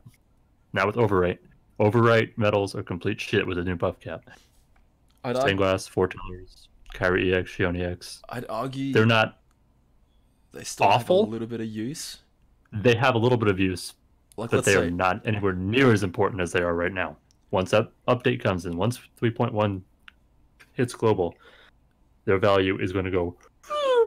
Now let's say Devil's Advocate, you have an extremely defensive medal coming out soon that lowers general attack by like 10 to 15, if not more stages, right? Jesus. Well, I mean, Mrs. Incredible does 7 right now, so we're not talking another realm of impossibility here. Let's say it does a shitload, right? And so extra attack Kyrie, obviously that's going to be the thing that brings you back up to the top. But let's say not everyone has that. I reckon there's still a place, like if you have, again, this is if you don't have Kyrie, but if you have an overwrite medal at the front of your setup every single time, then you at least have a base you can work from, and you know where you're going to be starting from every single time. Again, I'm definitely playing Devil's Advocate here, but I don't think they're completely They have a use out of the woods just yet. But obviously that's a huge hit. You're also using a slot for a buff that you don't necessarily need, where you could be using damage. I totally agree. So it does have a use, but it's not even close to how important it is today. Yeah. So. So the fact that someone went out and spent 15,000 jewels to get Ava or Era for 30 for the pair. That's why I said in my video, I was like, I'm going to mercy Riku because I really want that as a damage medal. But I literally said it as soon as that. That's how they baited and enticed y'all. Well, I said as soon as the banner came out, I was like, just so everyone knows, the foretellers are available at a 5 pull mercy now, and they're dropping like hotcakes. They are gonna. This is like the perfect time for them to raise the buff cap because now that everyone's gotten happy, this is the perfect time for them to go. Yep. Away we go. But I was like, even in my video, I was like, even knowing that, I still want to get Riku because it seems like a very, very, good medal, AoE, and single target, depending on what you need. You get 5 traits for it, which could, get your extra attack grounds, what have you. So, I don't regret doing that, but I'm glad I only did 5 pulls. Like, that's what I went in, knowing what was going to probably happen, and it turns out I did, so. You said you pulled Riku? Yeah. Well, that's actually worth pulling for because he's still a damn good medal. Yeah, I know. He doesn't have override. That's not a problem. You got extreme, lucky with your pulls. And I don't mean, but you got really lucky with your pulls in the fact that you got pretty much everything for buffs across all boards with your pull for Riku. So, for your 15k that you're going to get back half of that, you smelling like roses. Hey, he's not. You only get half back if you buy VIP. Yeah, I'm not getting a damn thing back. Which is another one of their ploys to get people to buy VIP. Shit, that's right. He isn't gonna get anything back. Let me show you a pool. It's fucked up. That's real fucked up. Just notice that now? I didn't notice anyone said that. Well, I didn't know anyone. You didn't know. I quit, bro. I quit before that. So I did too. I didn't know Not that if you got the Kouta. VIP, then okay. That's that's real fucked up. It's a low blow. Yo, that's super fucked up. I mean, VIP this week is potentially, let's say. Yo, they would go to Bandai and burn some shit if that was Dokkan, yo. Last time some shit like that went down, they gave us 300 free stones, some shit like that went down. So people would not be having that shit over on our. That's Shit, ridiculous. it's like I Y'all mentioned getting earlier in the disrespected like podcast. that. Like, there's shit that happens in Regalia that are minor mistakes that no one even fucking notices. And They end up finding him. It's like, oh crap, well, here's a free poll. It's like, oh cool, thanks. I didn't realize there was even an issue, but thanks. Oh god. Not only that, in that game you get a free pull. Every single banner you get a free pull. Every single banner, really. Every single event. Every single banner you get a free 10-fold summon. Jesus, dude. And the rates are actually really good too. So, and everything, medals or units and dragons and shit, they never go away. They're always in the pull system. You can pull anything, anytime. Okay, that's my biggest biggest possible concern with Kingdom Hearts Unicross. If you want, okay, I want a defensive medal. There is nothing I can do about that. Let's say you want Demix, Mrs. Incredible, or Zexion Plus, right? The 3 premier defensive medals in the game right now. There is nothing you can do about that if you want those medals.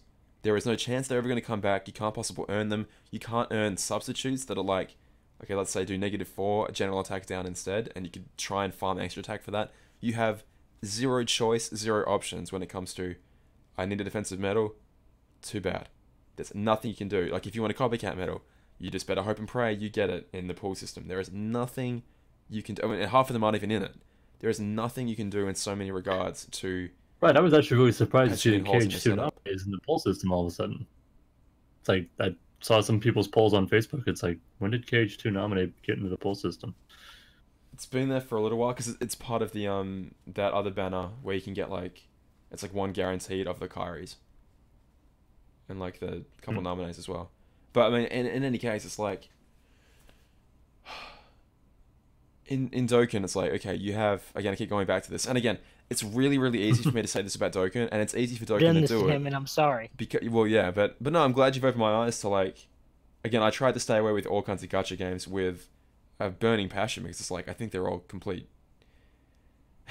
Anyway. That's what I thought for the longest time, and I'm like, Kingdom Hearts, try it, and then I fell in love with it, and then I tried Dokkan and other games, and I'm like, Kingdom Hearts Unicross sucks. It's trash by comparison. Like, you realize it's trash by comparison. Absolutely. Oh Hurts no. the soul. And then I realized, like, man, I could well out something awful in Dokkan. If it wasn't Kingdom Hearts, there's no way in hell I would have this game. I don't know, I think it has fundamentals to be something pretty cool, but like, the combat system is Yeah, of course it inherently had potential, but so limited. Cena fucked it up.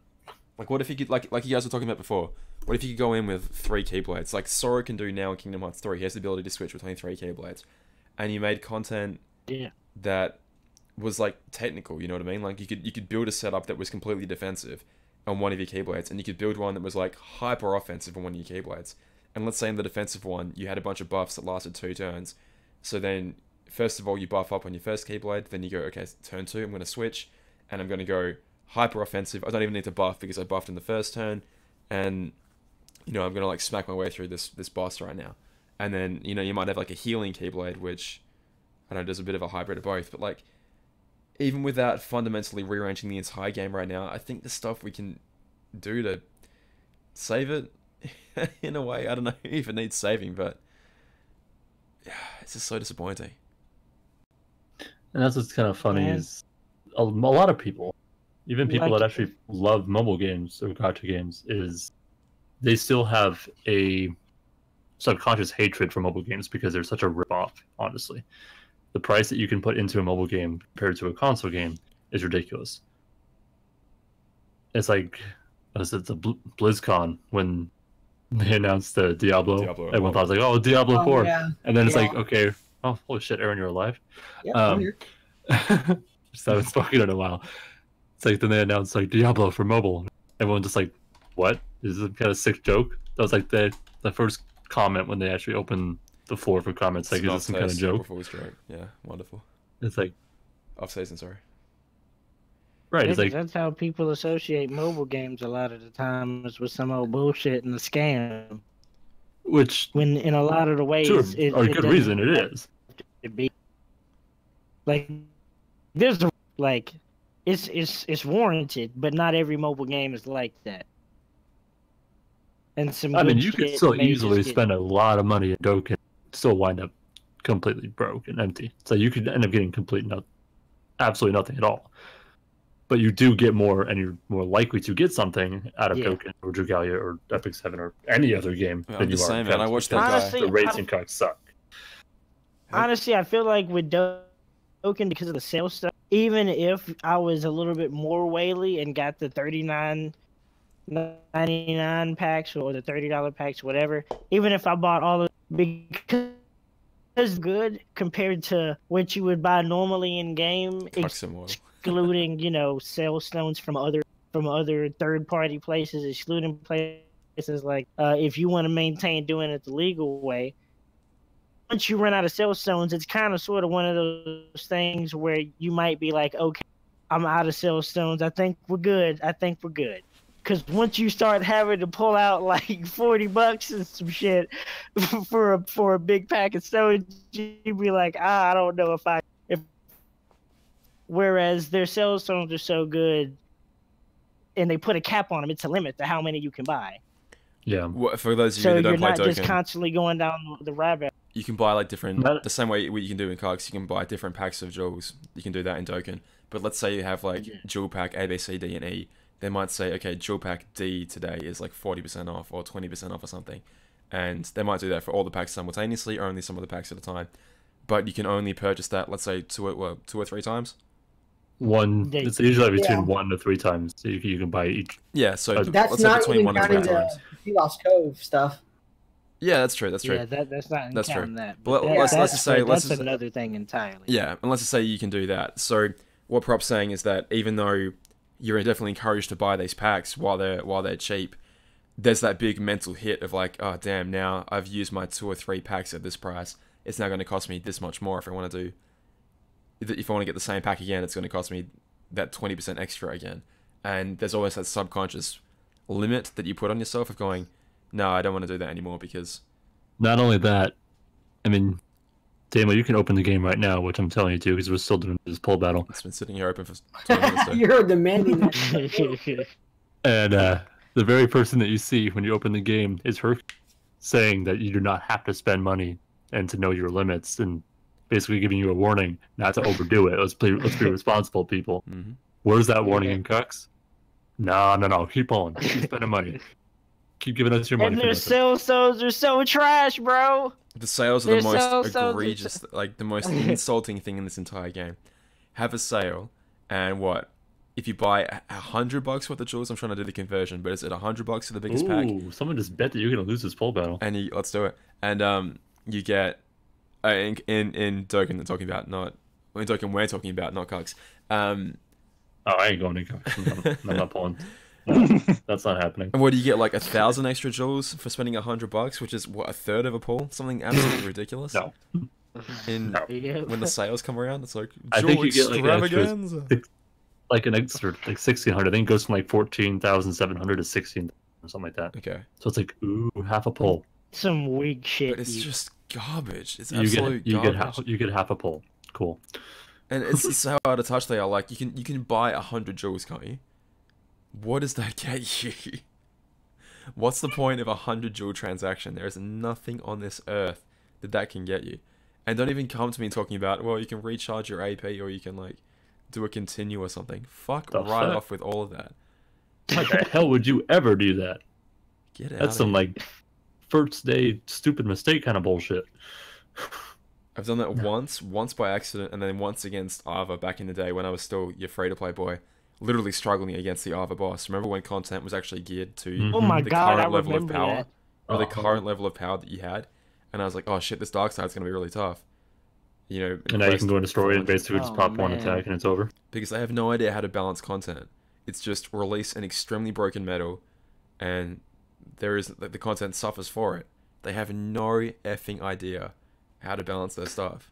That's what's really funny though. It's like you can buy the $100 drip pack, which after taxes, if you're on iOS, then you're paying $110 roughly for Yep. 14,700 jewels. So then you get, if you're smart, you buy it during the bonus jewels campaign, where you can Yeah, actually if you're get 5 smart, pulls. guys. If you're smart, If you're smart, guys. I really hope you got the Oh my rhetoric in God. that. No, it's like you buy when you can get the extra Bruh. 1,600. It's like, oh, now you can actually get that fifth pull. Great. It's so Now insulting. you spend another $100 to get a 10 pull mercy. $200 to get Kyrie. Pass. Like, granted, obviously you can Oh, earn 215 stuff. have to buy VIP. Obviously you can only like earn jewels in game, but Not much. I just can't believe the economy in this game where you have to spend so much real dollars if you want to get all these medals, and they are worthless a few months later. It's Yep. like, god damn, man. Usually, if a It's medal not worth comes it. out that isn't a mercy, Investing in that game isn't worth it. right? So usually a medal comes up that isn't a mercy. By the time it is a mercy, like Yeah. Riku, for example, it was great up until it got a mercy, and it's still great now. Not taking anything away from Riku. Let's say actually use Ira as an example. Ira was great buffer, 120% guilt, good damaging metal, good AOE metal. Yep. 2 months later, man, look where he is now. He ain't I'll shit. show Like you. honestly, I'll show He's you less guys. shit than if Prop. you really want to be even worse, bruh, if you want to be even worse about it, the actual next banner after the fourth, he was kind of sort of outdone because the stained glass gave you back gauges. But it gave you back complete gauges. Yeah, there and are it pros was and cons to zero those with, two. like, I all mean, of they were both good. it was but they just were like 10% less. It's just 10% less. Yeah. You're really only getting 10% less guilt bonus. Well, it just depends yeah, what you want that's to a do with good the point. setup. Like, if you want to not have to debuff magic and speed, then Nier is good. If you don't want to have to debuff and buff upright and reverse rather, then the stained glass is really good. But they That's both a good have point. If you different spend uses. if you spend $100 right now, you do get Riku. Oh yeah, wow, yeah, true. $100 Yeah. for a JPEG. So Congratulations. now that begs the question: if you spend 500, you get 5 copies. Nope, you just get the one.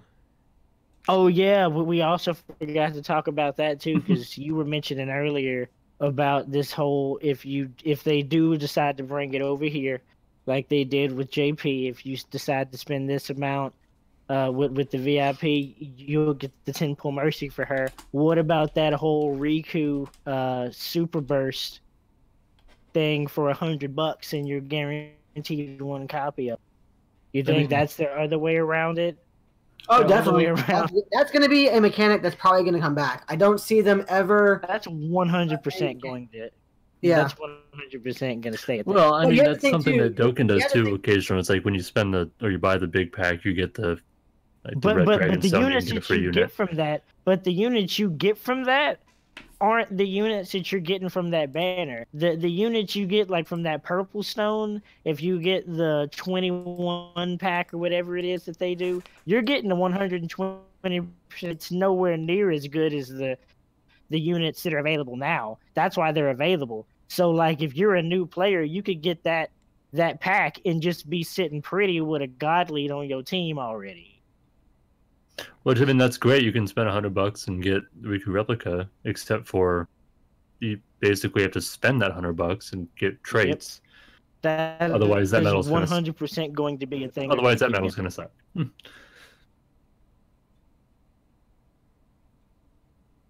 All right, Damo, you ready? Is the chat ready? About to do this poll battle. Oh snap! Let's see. Let's see. And the Dokkan and say saucer. who flies in for y'all. Say who flies in for y'all too. Well, I'll put it on stream. Hang on, give me a minute. Oh, he's putting it on stream. Let's get it, boys. I'm drawing Gogeta Get right your now. bets in now. Bitch. Let us know who you Gogeta. think's gonna win this. I mean, there's really no skill involved. It's all luck. But I would like Badger to win because fuck Damo stealing Aw. people's luck. Rude. I have a bad feeling. no. Damo's- Spine took everyone's luck. I'm pulling the Like shit. we're all tapped Oh out yeah, the rest of that's the year. right. That's right. He did. What do I You know Breaker what? pulled an LR yesterday. That's Actually, Jada for. I have to vote for Zamasu, so I'm going for Damo. Oh yeah, we'll talk about that after the poll battle. We'll talk about that after our little Dragon Ball experiment last night. If you were on Aaron's stream, that was actually really funny. It was hilarious. Yeah, we did a Dragon Ball experiment with everybody in the podcast, and it turned. All right, when you're ready. Want to count us down? Want to do the honors? All right, prop count us in, buddy. Props high. All right, 3, 2, I'm not pulling. 1. No, I'm I'm not- just counting count us us in. in. Oh, I'm counting you in. Oh, God damn it, dude. okay. I got 3, 2, 1, go. Let me know who you got for. Trunks, Gohan, and Chaozu. So nothing. I got a couple of people that pair together pretty well. Oh, so you got a pair, so you might get a feature demo. We'll see. No. Guess we'll see. Guess we'll see. Watch this motherfucker get an LR. I'm gonna cry. I mean, you guys seem to say in 3. I didn't.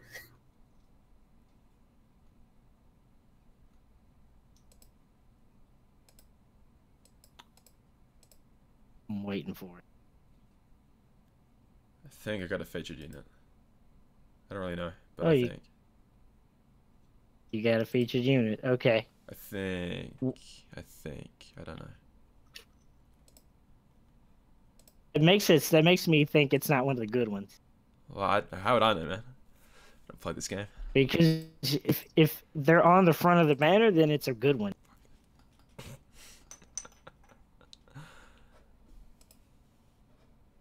He's laughing.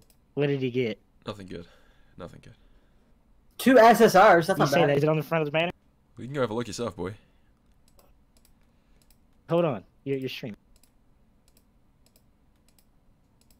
Honestly, For I some would rather reason, not. I would rather not even say. Badger, what'd you pull? Not a damn thing. How'd you go, Tommy? What'd you So guys it get? was Okay, let's see what Damo pulled. I'm looking at your stream right now, and I'm seeing, and you're shifting through. he got that SS3 Kid Goku from GT, Oh no, I'm sorry. and he That's got okay. he got an Demo 1, SSR guys. Goku. Demo 1. That's not even. I'll post it in the And you got an Discord SSR, right right? now. Go tanks. Some garbage. That's okay. Demo still won. I mean, it could have been worse, yo. It could Yeah, have been you way could. worse. You'll see my poll in a second once my internet decides to stop being a piece of shit. All right, I'll I mean, upload. okay, so prop. You saw my Alright, poll prop, last night. prop, You there saw you my go. poll last night. Was my poll better than Damo's poll so far, or was it not? 'Cause I feel like it wasn't. Prop, give the people your reaction to my poll. Pool was pretty shitty last night. I'm just gonna let you know right now. Oh, Badger, I'm sorry. Let me see. This is already. Oh my god, I'm so sorry. God damn. God damn, that hurts, bro. Oh shit, that hurts. Hit just hit you, bitch. Oh, bro, he got hit, bro. He got hit. All right. I got hit. That's That's- all I got, and that was. That's all he got was hit. Just straight SRs and Rs and a hit at the end. That's, I'm gonna go ahead and uninstall Ooh. Cucks right now. ooh, Not that, any that related. Yeah, If you that guys was want to bad. see, Badger's pull, I just put it in the chat just then. It should come through in a sec. You I dick. am so sorry. Yeah, that was rough. I'm never challenging Demo again. Oh, you're gonna download Dokkan now? Nice. I think you'll enjoy it. This is what he Honestly, I've wants. This is managed what he to wants. corrupt This is what he everybody wants. else to the dark side. So, the more people I can corrupt, the better. Hey, man, I'm just saying. Dragon Ball is about to be on that train, bruh. We about to be doing big things in the Dragon Ball universe. So, God damn I'm it. saying if you get on that hype train right now, you can go Alright, ahead since and we're on ride the- that bitch. We're on the Dragon Ball train right now. Aaron was streaming Dokkan last night, and I'm not sure why this kind of came about.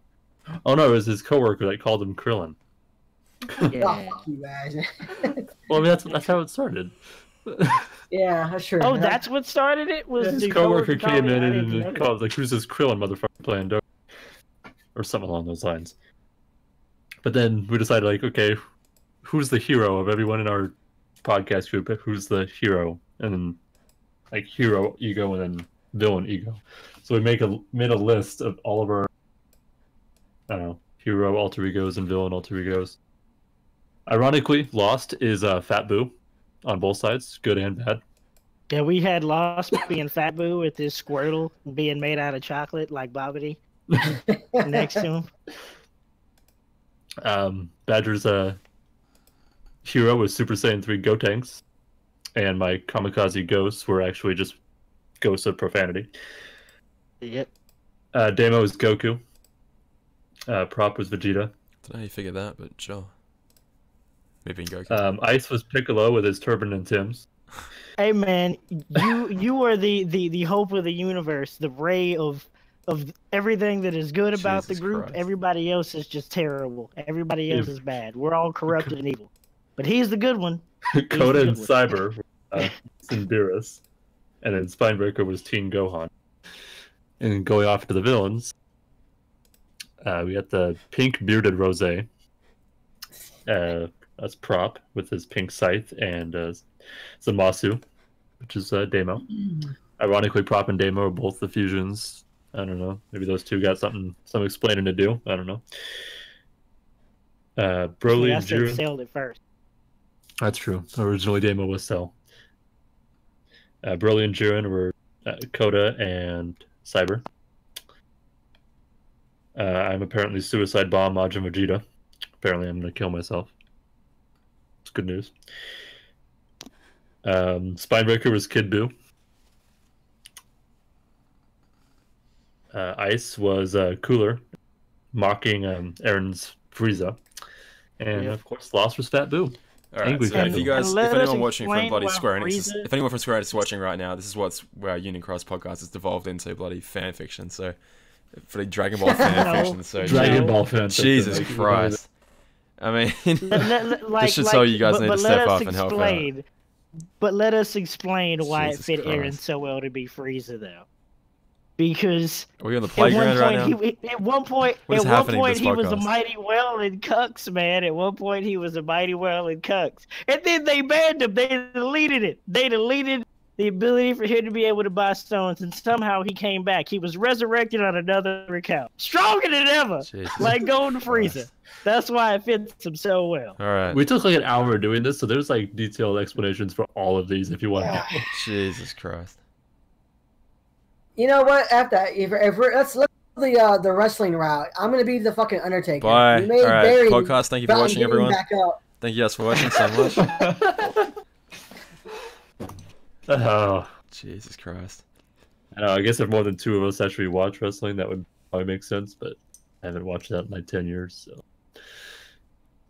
I only bring out that wrestling card around specific people. Like, you gotta listen for that lingo to know it's cool.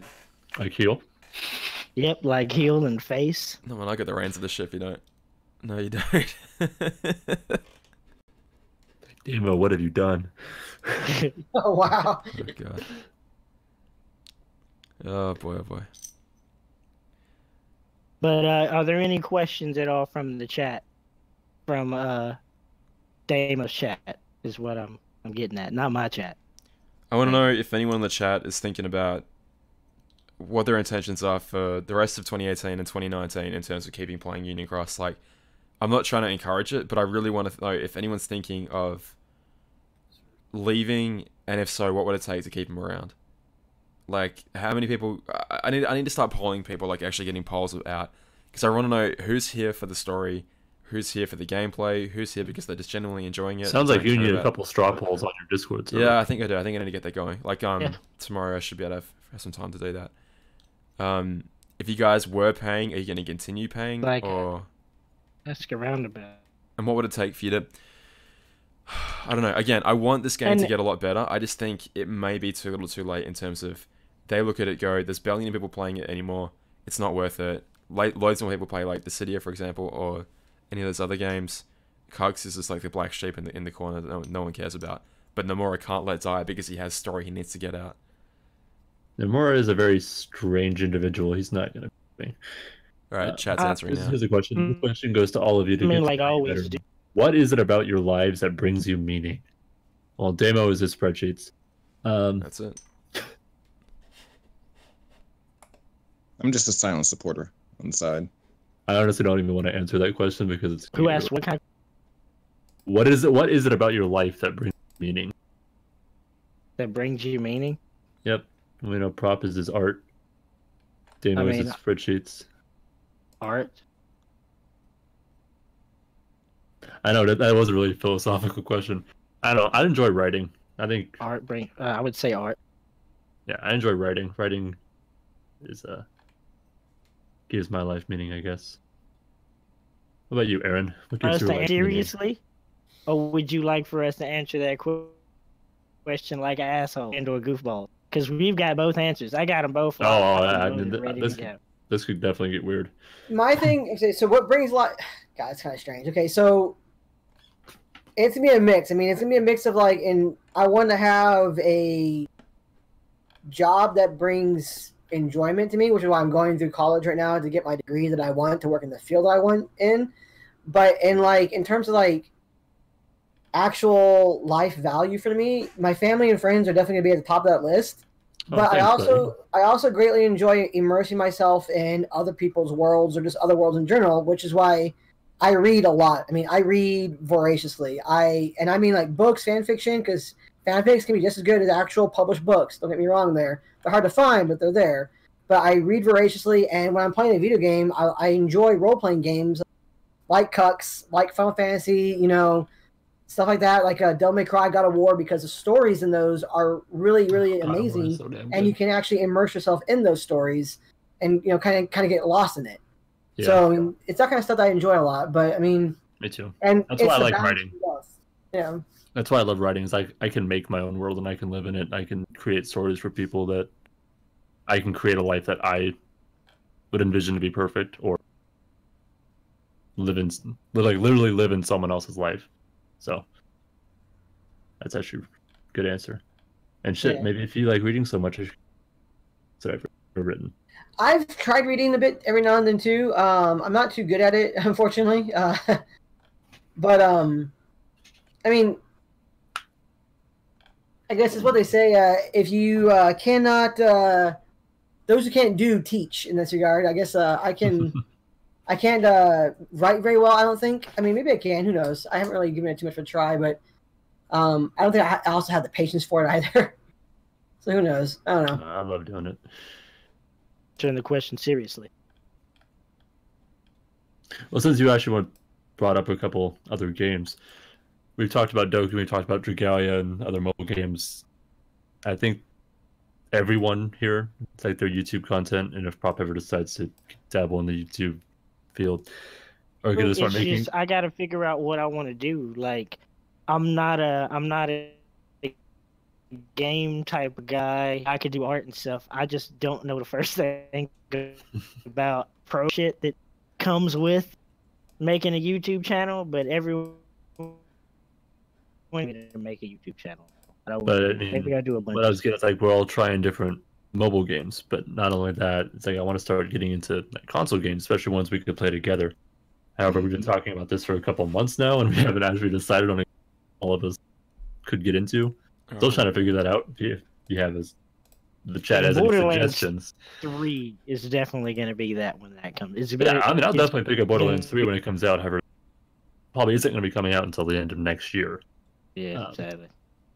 But until then, I mean, obviously, Kingdom Hearts 3 is coming out. That's going to be taking up all of our times for probably a good month. Yes. Do you have fighters? Yeah. You do or don't? Yeah. I said a couple months ago. If I know you guys Aaron has want it. to battle, we can definitely do a tournament. I know Aaron has it. Yeah, I have it. Aaron has it. I know for a fact. I could get it. I know. I want to look games to play and make videos. I was like, I want to start making videos, console games. And I know Lost is. Ice has a chuck at the game. I haven't played it forever. But if y'all wanna like open it up to y'all's communities, fighters with everybody. I mean, I was actually just recently playing some. If it's gonna let us do it. I'm so bad at Rocket League. I'm so bad at that game. But it's actually really funny if we actually got people to play. Because Spine and I are having a lot of fun with it. Shit like this makes you wish Little Big Planet was still I feel like that'd be like the perfect game to play with a bunch of people. Because you can get anything you want to out that bitch, depending on what levels you play. If you've ever heard of Grand Chase Mobile, never heard of it myself. I've never heard of that either. Yeah, there's Warframe. Yeah, we talked about Warframe. Grand Chase. No, I have not. I'll probably download Warframe and give that another chance. I played it when it first came out. Oh shit! You know what? Doesn't Dark Souls have Like, don't the newer ones on PS4 have like more people you can play with in multiplayer now? Like, I don't even know. I'm not too sure either. or some shit like in the versions of the game, they've opened it up to where you can play with more people instead of just bringing in. You can bring in more than 2 now. Because I do Dark Souls playthroughs with each other or Bloodborne if anyone's down. Because I have Dark Souls and I'll rebuy it on PS4 if I have. Like I really enjoy like looter RPG games because you can put hours into them and Oh yeah, like loot, just play. like, you over can and play over hours again. into it, and I love it. Warframe's a good one, but I I don't know. When I first started playing Warframe, don't know how to play that. It's been completely farmable, and there's always shit. that's what it was kind of cool about Destiny 1. Because I kind of got into Destiny 1 like at the tail end of it, and then Destiny 2 came out, and that was a complete bag of shit. Yep. So, when Warframe first came out, I played it for a little bit, and I just couldn't get into it. No, we'll find something. But Yeah, we'll figure out something. But you'll probably see more content from everybody, or at least from the majority of people, us on each other's streams or videos and shit.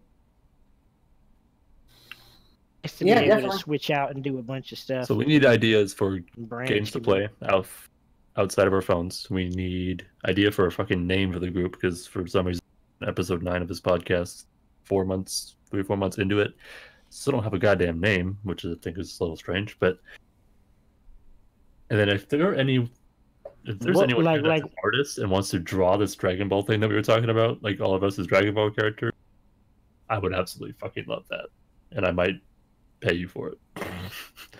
And I know it would be so much easier for someone who's really good at digital. Yeah, I'm sure If- Prop if could they probably like that of do it, us- but Prop sucks at digital. Yeah, From I'm what terrible. he says.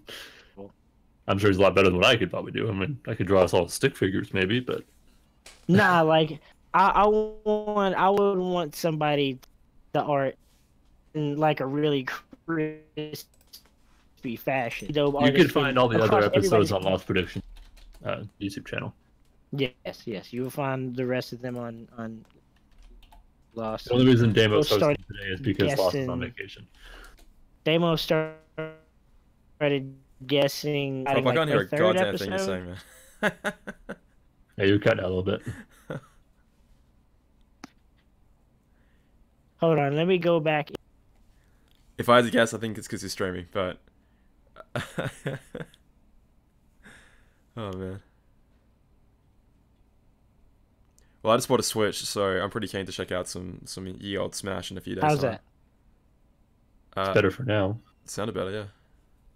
Okay. Sorry, I cut you off. Because you guys sounded like, because you guys Oh, never mind. were doing It's back to robot. Oh, so there I it is. figured if it was doing that, it might be.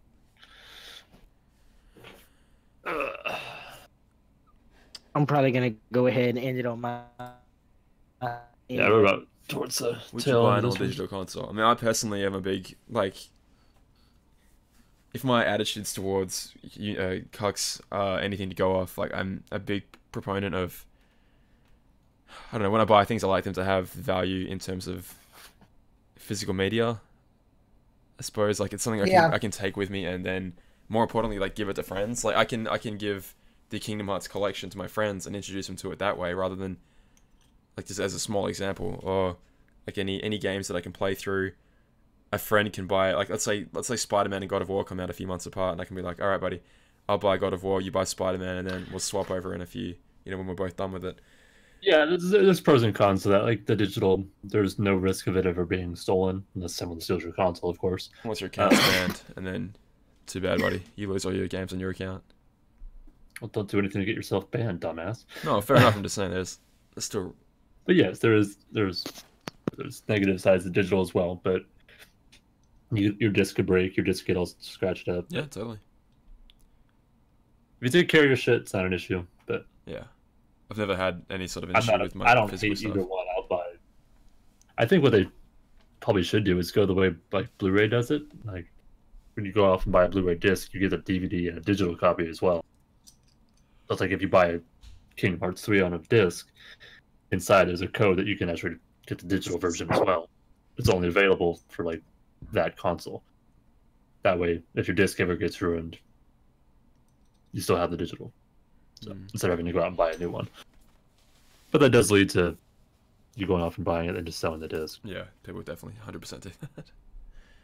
I don't know. No, I don't mind like I've when done that. when digital's really cheap. Like if you have those like flash sales every now and then, it's like, well, yeah, Bloodborne's like $8. Then I'll definitely pick that up on digital.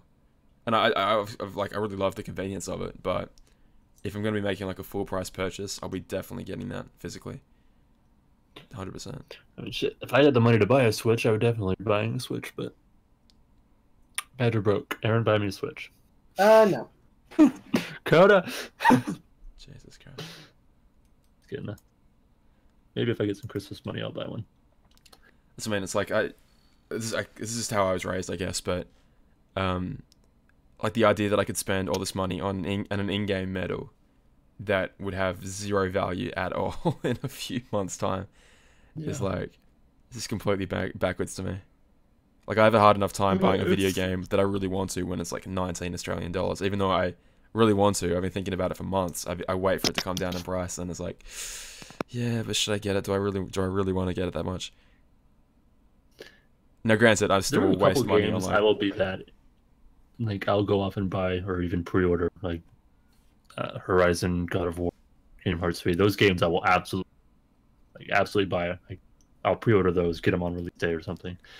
But a lot of games, like if I'm not in a huge hurry to get them, but I still want them, I'll wait till there's like a sale, PlayStation Store, if there's a sale at Walmart or something. That is one good thing I've noticed. Like I have such a huge backlog of games right now because I've been so busy with school and just work in general. That it's like I feel like, hey, you know what? This game, like for instance, Shadow of the Tomb Raider came out. I really want that game, but I know that when I'm ready to play that game, it's gonna be like $20 or even cheaper. Yeah, it's great. And I'll be good to go. So I mean, I'm not kind of at that point. It's kind of sad that I'm so far behind in my game backlog, but in this case, I'll take the positive. Welcome to adulting. I don't like it. Can I go back to being a kid? Yeah, please. I mean, Toys R Us came back, right? That means I can still be a kid, right? Yeah, there's like maybe 2 or 3 games a year that I'll actually buy right away.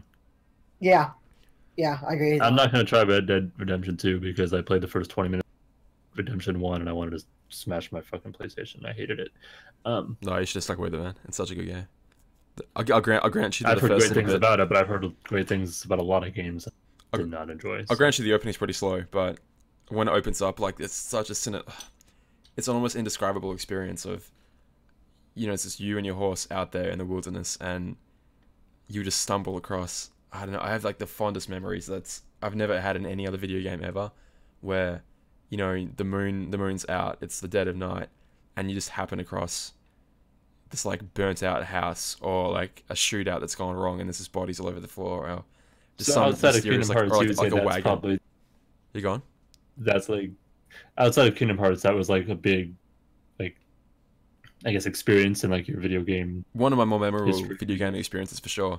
But like, I just sort of finished that point. Like, you'll come across like a wagon that's like run off its hitches or something and has fallen off down into a river or something, and you can see like, I don't know, something's obviously gone wrong, and you think in that moment, what the hell happened here?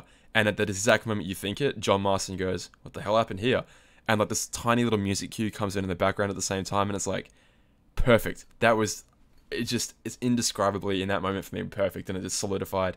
It was the tiniest little detail, just a tiny little detail, and I was like, this game is amazing. And like, I enjoyed the combat enough to 100% it, and it was awesome. I'm trying to think of an experience that was like super, like, stuck with me for a long time outside of. So I remember playing Kingdom Hearts 1, the ending, like after the door was shut and Kairi kind of floats up to the island. That CGI ending, that was when I first saw that as a kid. That was a big moment in like video games for me.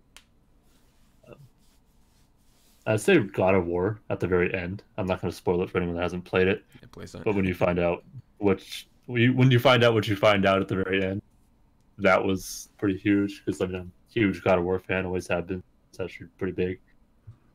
You mean the new one, right? Yeah. Okay. Yeah, I'm looking forward to getting into that. God, I don't know. So. That's a really fun game. Kingdom Hearts definitely had the feels factor. Yeah, you're right, especially at the end of the first one. Yeah, that's why I want to exclude that from the. If you guys ever question. played like any of the PS1 games, like Xenogears, the ending for Xenogears was pretty. Just like wow. I think what other games are like what games did I really get into? I mean, I played all the Pokemon games, but that wasn't like a. I really like the Ratchet and Clank games on PS2. Fucking love those games. I love them to bits. Those were so much fun. Like getting the Rhino for the first time, like in was it Ratchet and Clank 2. Can you hear me okay good now? Yeah. Oh yeah, man, that sounds good. That's great. We're just talking about. I don't know if you were hearing us, man. We're just talking about like games that had a big influence on like a really memorable. Bioshock, great. Oh, Yeah, Bioshock, great choice. Yeah. Also Braid, and the Dark Souls series. The Kingdom Hearts is in there too. Yeah, it purposely excluded Kingdom Hearts because I mean that's obviously kind of a given. Well, I mean, it's because you say it's obvious, and yeah, sure, it's obvious. But one of the things about that game is like it did that to people. It made them like go like, "Wow, this made me feel the feels at the end of it." Or I'm not gonna lie, like when at the end of the Winnie the Pooh portion, like I was like, "Wow, I feel kind of like engaged in what has happened." Don't lie, you shed a tear. Honestly, Kingdom Hearts is an excuse for the reason why I know a lot of people in in this whole online entertainment thing. It's the main reason why I know a bunch of them, from Cyber to even me being on Twitch. Like shit from way back when wouldn't be what it is if it wasn't for Kingdom Hearts to begin with. So like it's one of them weird things for me where I enjoy the story. I've never been super sappy about it. Like I don't care if someone gets like stomped out of something later on. It is what it is. I've come to expect it, but it just as far as the stuff that it does. Hey man, I've been evil a long time ago. Bro. Like that ain't even a question. But just as far as the shit I've been able to do because of this game, of being a fan of this game, where that's taken me is fucking great. And I got $20. I got $20. Damo sheds a tear. In Kingdom Hearts 3. He probably will. You're probably right.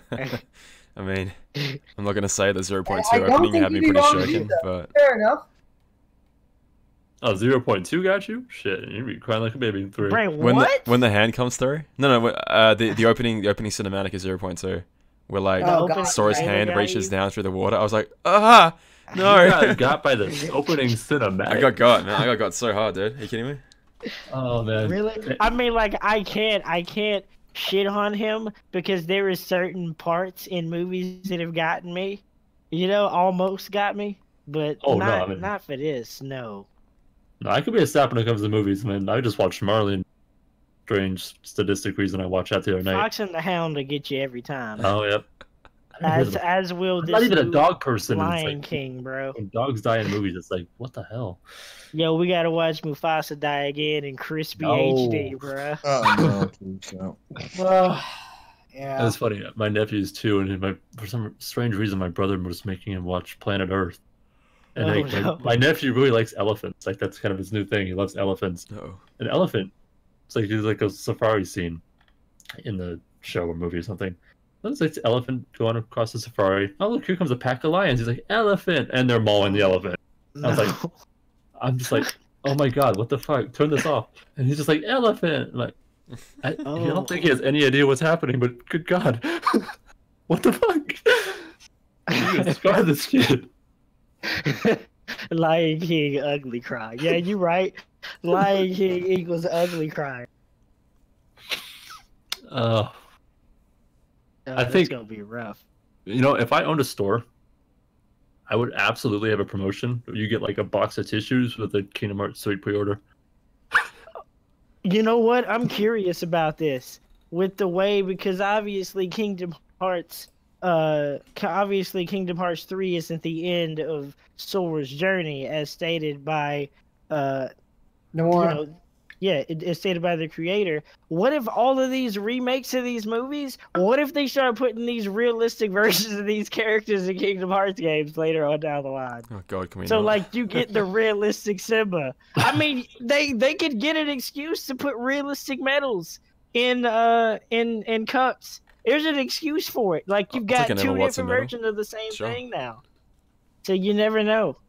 They could milk this shit dry for ages and ages as long as we got people I willing mean, you to saw the drop work some they cash. did with Pirates of the Caribbean. Oh yeah, that looks. I mean, that's crispy as shit, man. It's still slightly jarring when next to like Goofy and Donald, but they're always gonna That look looks like so that. weird. Right. I mean, But it's an animated outside of character that- going out into. It's gonna look strange, but the actual animation of those characters that looks pretty damn good. Yeah, I think Jack I'm Sparrow not and all gonna those lie. realistic characters look goddamn amazing. I can't believe how good they They sound do. to look now. I'm Like the not gonna detail lie, in I those. was one of the people that was late to the party in playing 2.8. Everybody else had already played it and like watching Damo do his thing, and like I mentioned earlier, You started I- like a week and a half ago. The game came out in January. No, I mean, like I hadn't played a lot of that shit for years, man. Like I hadn't touched anything not cucks in years. Jesus. So it had been some time since I had played the shit, you know. But if 2.8's combat is anywhere near close to what Kingdom Hearts 3 is gonna be, obviously some tweaks because it does feel floaty in some spots. That shit's gonna be fire. Being able to switch Yeah. between shit on the fly, like Magic gonna be strong as hell too. Magic is always strong, you. I'm just glad they finally added water as. Well, they Oh had it yeah, in- they that's had it right. in I did days, see that's an official. didn't they? Oh, they did, but yeah, I think pretty sure they did, but it was. I mean, that was one game, and it wasn't even a main Days' I'm just magic was so main title. poorly implemented. It's such a shame. Like, you can only bring in, what, like 3 or 4 charges of each spell per time you went in. Well, I mean, you'd like stack your Yeah. deck however much you wanted to, but I remember you'd only ever have like a couple casts of strong magic, and that was it. Yeah, someone just mentioned the Dumbo trailer. They're doing a live action Dumbo movie. God. I don't know if you yeah, guys caught the Dumbo's trailer for that. They actually put the separation of Dumbo and like his mother scene in the trailer. I'm like, what the fuck? So you put that in the trailer? Have a good one, fam. That was Isn't there messed supposed up. to be a live action Pinocchio coming out There's a live soon, or at action least they're everything. casting for it? Yeah, you're right. There's like live action everything coming out, right? I mean, Aladdin's coming out next year. You got Lion King, you got Dumbo. There's already been Beauty and the Beast. Oh man. Agreed. I don't know, man. I just look at it again. I'm a cynical old bastard, but I look at it and I go like, oh man, what's the point of any of this? Like, the classics are obviously classic for a reason, and yeah, I guess you want to re-experience the story, I suppose, and tell it a different way. But I'm like, It's not for that. It's for a new generation. The generation currently never watched those animated films and doesn't have the same view of what we do. yeah. Because when those films came out, you know, there wasn't any CGI to do these. These were all hand drawn, hand painted, frame by frame to get these things to come out. And do you which think made that's them so why amazing. they've had the classic timeless quality? Like, they're not going for what is the current technology of CG. Like, as good as they look right now, do you think they'll always look like good forever, or do you think in 20, 25 years down the track, people will be like, look at that disgusting You mean the amorphous color? blob on the screen, like it's not even close to a real lion or whatever? Yeah, probably. No. I would doubt that because just based on how art has been perceived throughout the years in general, stuff that's left an impact on the world, generally speaking, even if we don't see it as beautiful as it was in the time that it was its thing, we still have an appreciation for that style of why it was a thing back then. So it may not be the norm going forward, but it's going to be something that's going to be looked at later on, as that was a period in time where, you know, animated movies were banging and everybody used this style, and it was important for this reason, even if we don't ever see another one like that ever again. I mean, if I had a kid, I mean, they're watching the animated. Which ones are you Yeah, talking me about, sorry, too. Prop? Because I'm saying the animated ones have way bigger staying power and like cultural impact. Yeah. The live action ones want to, like, who the hell's talking about the live action Jungle Book? I saw that one and I was like, Yeah, I never want to see another one of these live actions again. Never Like, seen it. that was the most meh thing I've ever seen in my life. But I I watched think The only live action Disney movie that I can think of that I saw was Beauty and the Beast, and I didn't hate that. That was okay, but that could also be part because I have a massive crush on Emma Watson. But I mean, that wasn't a bad movie. I mean, I think that's a I little think bit there's easier certain to movies do, that though. handle it better. But like Disney Aladdin, is essentially recapturing it's technically our next generation of kids. They already got us. We're gonna go see this shit regardless. Now it's time to get the people like us who now have kids who are gonna go see these movies and now get their kids captured in the world of Disney. It's the I'm same pretty sure shit. they're making Little Mermaid too. Oh god. Yep, they're doing that. They're remaking Like everything. it's like when it comes to like making live action, could you at least make the ones that are like realistic to make live action? There was Like a I said, Cinderella there- live Beauty? action? I didn't even know Some that. of them make Cinderella? sense for it. Some of them make sense for live action reformats. Like Beauty and the Beast actually fit pretty well with a live adaptation because, I mean, for instance, the way Mrs. Potts looked and Cogsworth and Lumiere and all them, it pulled off really well. It looked really well, and the story didn't lose much from being live acted. The actors were more than good enough at acting to do it well. Then you get movies like The Jungle Book, which was, as Damo said, exceedingly meh. I mean, I was like, okay, I'm watching The Jungle Book, but I mean, it's not bad, but it's nowhere near as enrapturing as the animated one was. The Lion King is a little unique because, you know, you're doing a movie based off animals, and it's kind of harder to do a live action of that one.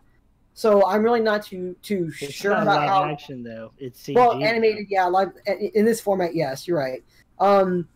Aladdin, though, is one that can also potentially end up being like Beauty and the Beast, where it does translate well to a live-action adaptation.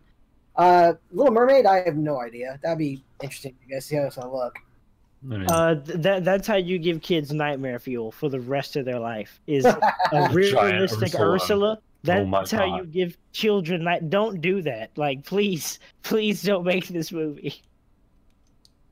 They're gonna give another generation of kids just shit terrify them. Yeah. I wouldn't Oh. mind a realistic Hercules. Like on the last point, yes. just as excito color as it would be, and to see the Titans still the way that they were designed, but in like a more realistic fashion. So you got a realistic lava dude and the And you Cyclops. could I actually would be like love a little more that. realistic to Greek mythology, not so much cartoonish. I would absolutely love that. I'll be the first in line to go see that. I loved Hercules. My favorite. Pegasus too. Yeah, I guess I'm different to you guys in that. Like, I think I'd still rather like, I would like my kids to watch the Disney movies for sure, but I think I'd rather put the originals on. I don't know, maybe I'm Yeah, biased. that would- Yeah, Eh, yeah. I guess No, like we're all gonna like show our kids the originals and shit. Like it goes with anything. I'm gonna show my kids the shit I grew up with. You know. I would be very, very curious. Like, let's say you show them all the live actions and the originals, animated ones, and then you go, "All right, kids, you want to watch a movie today? Like, pick. You got the entire, DVD, Blu-ray catalog there, whatever. Which one do you want to watch? Like, and they'd be like, oh, live action, or animated, I really wonder, like, which ones would.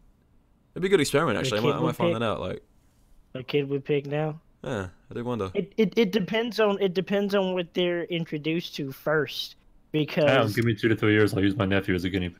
Sure. essentially what I was saying is like in this day and age, because I've got friends. Obviously, we all have friends that have kids. Mhm. And when The Lion King comes out, like all of my friends, a lot of my older friends are talking about going to go see it with a whole bunch of group of people. A lot of them that have kids are going to take their kids to go see the movie because it's family friendly, but it's something that they also have a interest in, and it's already got their hooks in them. So they're essentially just now introducing their kids into this concept of what the Lion King and what Disney is in a big theater setting. And if I know people the way that I know them, the shit's gonna be crazy because people are gonna be singing the songs and all of that. So you just introduce your kid to the concept of Disney in the most outlandish fucking way possible. They, like you've got your kids hooked from that point on. They're printing money like that. That's a great comment. Yep, Damon's gonna make spreadsheets on all this data. Look at the You feeling, should. the feeling percentage. Like, would you say? Like, God. Damo, you're gonna get buried with your spreadsheets. Spreadsheets. He needs spreadsheets about I spreadsheets. might just gotta keep track of him. Yeah, I don't know. I guess I guess no, you are right. Like the cinematic experience is something I've honestly never ever had. Even for like a Disney movie, I typically don't watch them as they come out in theater. I usually watch them on DVD afterwards or whatever. Like, yeah, I guess there is something to be said about like if you experience the story for the first time in the swell of a crowd, and you know, all the kids there probably hadn't seen the originals. Yeah, there's probably something to that. I think you're right. How you see it, because I know all of the adults going to see that movie know all the songs. You know, so you're probably gonna have people singing along to the music in the theater. If I go see like The Lion King and I hear adults singing the music, I'm gonna throwing popcorn at people. It's like, shut up. Like if you're a kid, an impressionable kid who's kind of already in that space, and if this is like your first experience to what Disney it's like to go to a Disney theater, much less like, you know, in this big extravaganza event with a bunch of other people, that shit can make a Disney kid for life. Like, imagine going to the next Toy Story movie. A whole bunch of adults are gonna be in there with their kids, hooking more kids into the timeline that is the Toy Story franchise and Disney in general. I mean, when Toy Story 4 comes out next summer, these kids better get the fuck out of my way, because I'm gonna be. Disney ain't coming out with no new shit, bruh. Disney is all nostalgia at this point. Hell, they literally are based on nostalgia. You know that's been confirmed, and there's a teaser trailer out right now, right? Yeah, I know. Okay. So it comes out, like, I think in July. Like, when that movie comes out, the kid's gonna get the fuck out of the way. Which is my birthday month. So, like, they're building their empire on nostalgia, and the fact that they now own Star Wars and everything Marvel, that's ultimate nostalgia. Like, come on, man. Disney owns the world. They have the license to print money. Literally.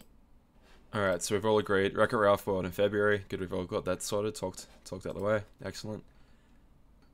Wait, what happened?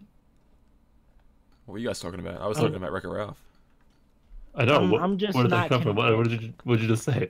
He's reading the chat. No. Oh, am I? Did someone mention that? I'm just not convinced. Like the last tip, I'm just not convinced that whatever y'all are seeing in the trailer is it. Because they bait and switch people too much in the past. So there's no way. I understand they're showing a lot. Like, just think about all the other trailers that came out for Kingdom Hearts 2. Like the FM trailer, well, not FMs, but all the trailers from the JP shit that came out that got leaked before anything officially hit. All of those trailers. And then how the story actually turned out to be. Like, it's like night and day. They always do that bait and switch shit. I mean, I was actually going to talk about this, but because it's potentially a spoiler, I didn't want to bring it up. But apparently, a voice actor for a Disney kind of got baited into kind of revealing that this might be the last Disney World coming in the trailer that's going to be released on the 10th. I'm not going to name the movie or the actress that was kind of baited out on Twitter, but apparently someone baited them out, and they kind of confirmed that will be a world. You can whisper it to me. Okay. That I can do. And if you guys want to know in Discord, I'll tell you, but I'm not going to tell the chat if they want to, but no spoilers from me. Either way, it's probably going to be in the trailer on the 10th anyways. You're going to see it in a couple days, but apparently it's going to be the last Disney World, and I'm pretty sure you've already mentioned that you wanted this one, so I think you're going to be okay with it. I haven't seen any spoilers or anything, but I was just saying, like story-wise, it makes sense to me to have, like, if Union Cross is a data world, right, that Wreck-It Ralph can jump into the, you know, effectively the data of different video game consoles, or go through the internet to reach different computers, what have you. It makes total sense to me that, you know, come February, once Kingdom Hearts 3 is announced, Kingdom Hearts 3 is out, and it's been out for a few weeks at that point. I don't know, it makes complete sense to me to have Wreck-It Ralph be a world in either January or February. Oh, totally. I've been saying that for a while. That's going to be the next. Yeah. Mention that it's going to be. I think it's almost guaranteed that it'll be a world. Yeah, it's just a matter of it when it's going to drop. Yeah. Happen, so. I said I think announcing a brand new world, like let's say you have Kingdom Hearts 3 coming out in January, and then bam, all the hype, brand new world, Wreck-It Ralph world revealed in February to flow all this traffic across. That makes total sense to me. But actually, no, it doesn't, Ugh. because then again, global players won't be able to play it. Because they'll Oh, have to no. wait 6 months. We'll never for it. see. We'll never see that world. Don't worry. God, they're gonna Yeah, have we to. They're should gonna know. have to catch up. They don't have a choice. Or else, what are you gonna do? Like, well, stay tuned until bloody June and July. Then you can play the Wreck-It Ralph world. Want to know who Arena is? No, they'll probably just Find shut out it in down. May. Want to know how Maleficent is? Why Maleficent is looking for the box? Find out in April. Tough shit. Yeah, that's bullshit. But Alright. Anyway, guys, I think we're droning on here a little bit. So I do want to thank everyone, unless you guys have anything else to bring up really quickly. I want to thank you all for tuning in. You guys that are tuned in, I really do appreciate that. I want to thank Lost for letting us take the reins over for this week. I mean, we'll see if we do it again on this channel, but I think Lost has got a pretty good home for it. On his, obviously, Prop, Kouta, Aaron, Badger, thank you guys for coming in. And Thank you, man. Thank Yeah. you for hosting it. anything else you'd like to say? the only thing I was going to mention was, I mean, we'll probably, I know we don't do this every single week. We'll probably do like one more before like the end of the year. I know the holidays are going to be busy for people. I don't know if anyone here has plans of going out of town or anything, or holiday plans, but we'll probably do one more podcast this month, and maybe two, but at least one more. And then January we'll probably have a lot to talk about. So Oh yeah. I imagine so. Alright, guys, well, thank you very, very... Oh, yeah, sorry? No. Go ahead. Alright, guys, excellent. Again, thank you so much for tuning in. I'm glad you guys seem to be, responding pretty positively to it, so excellent.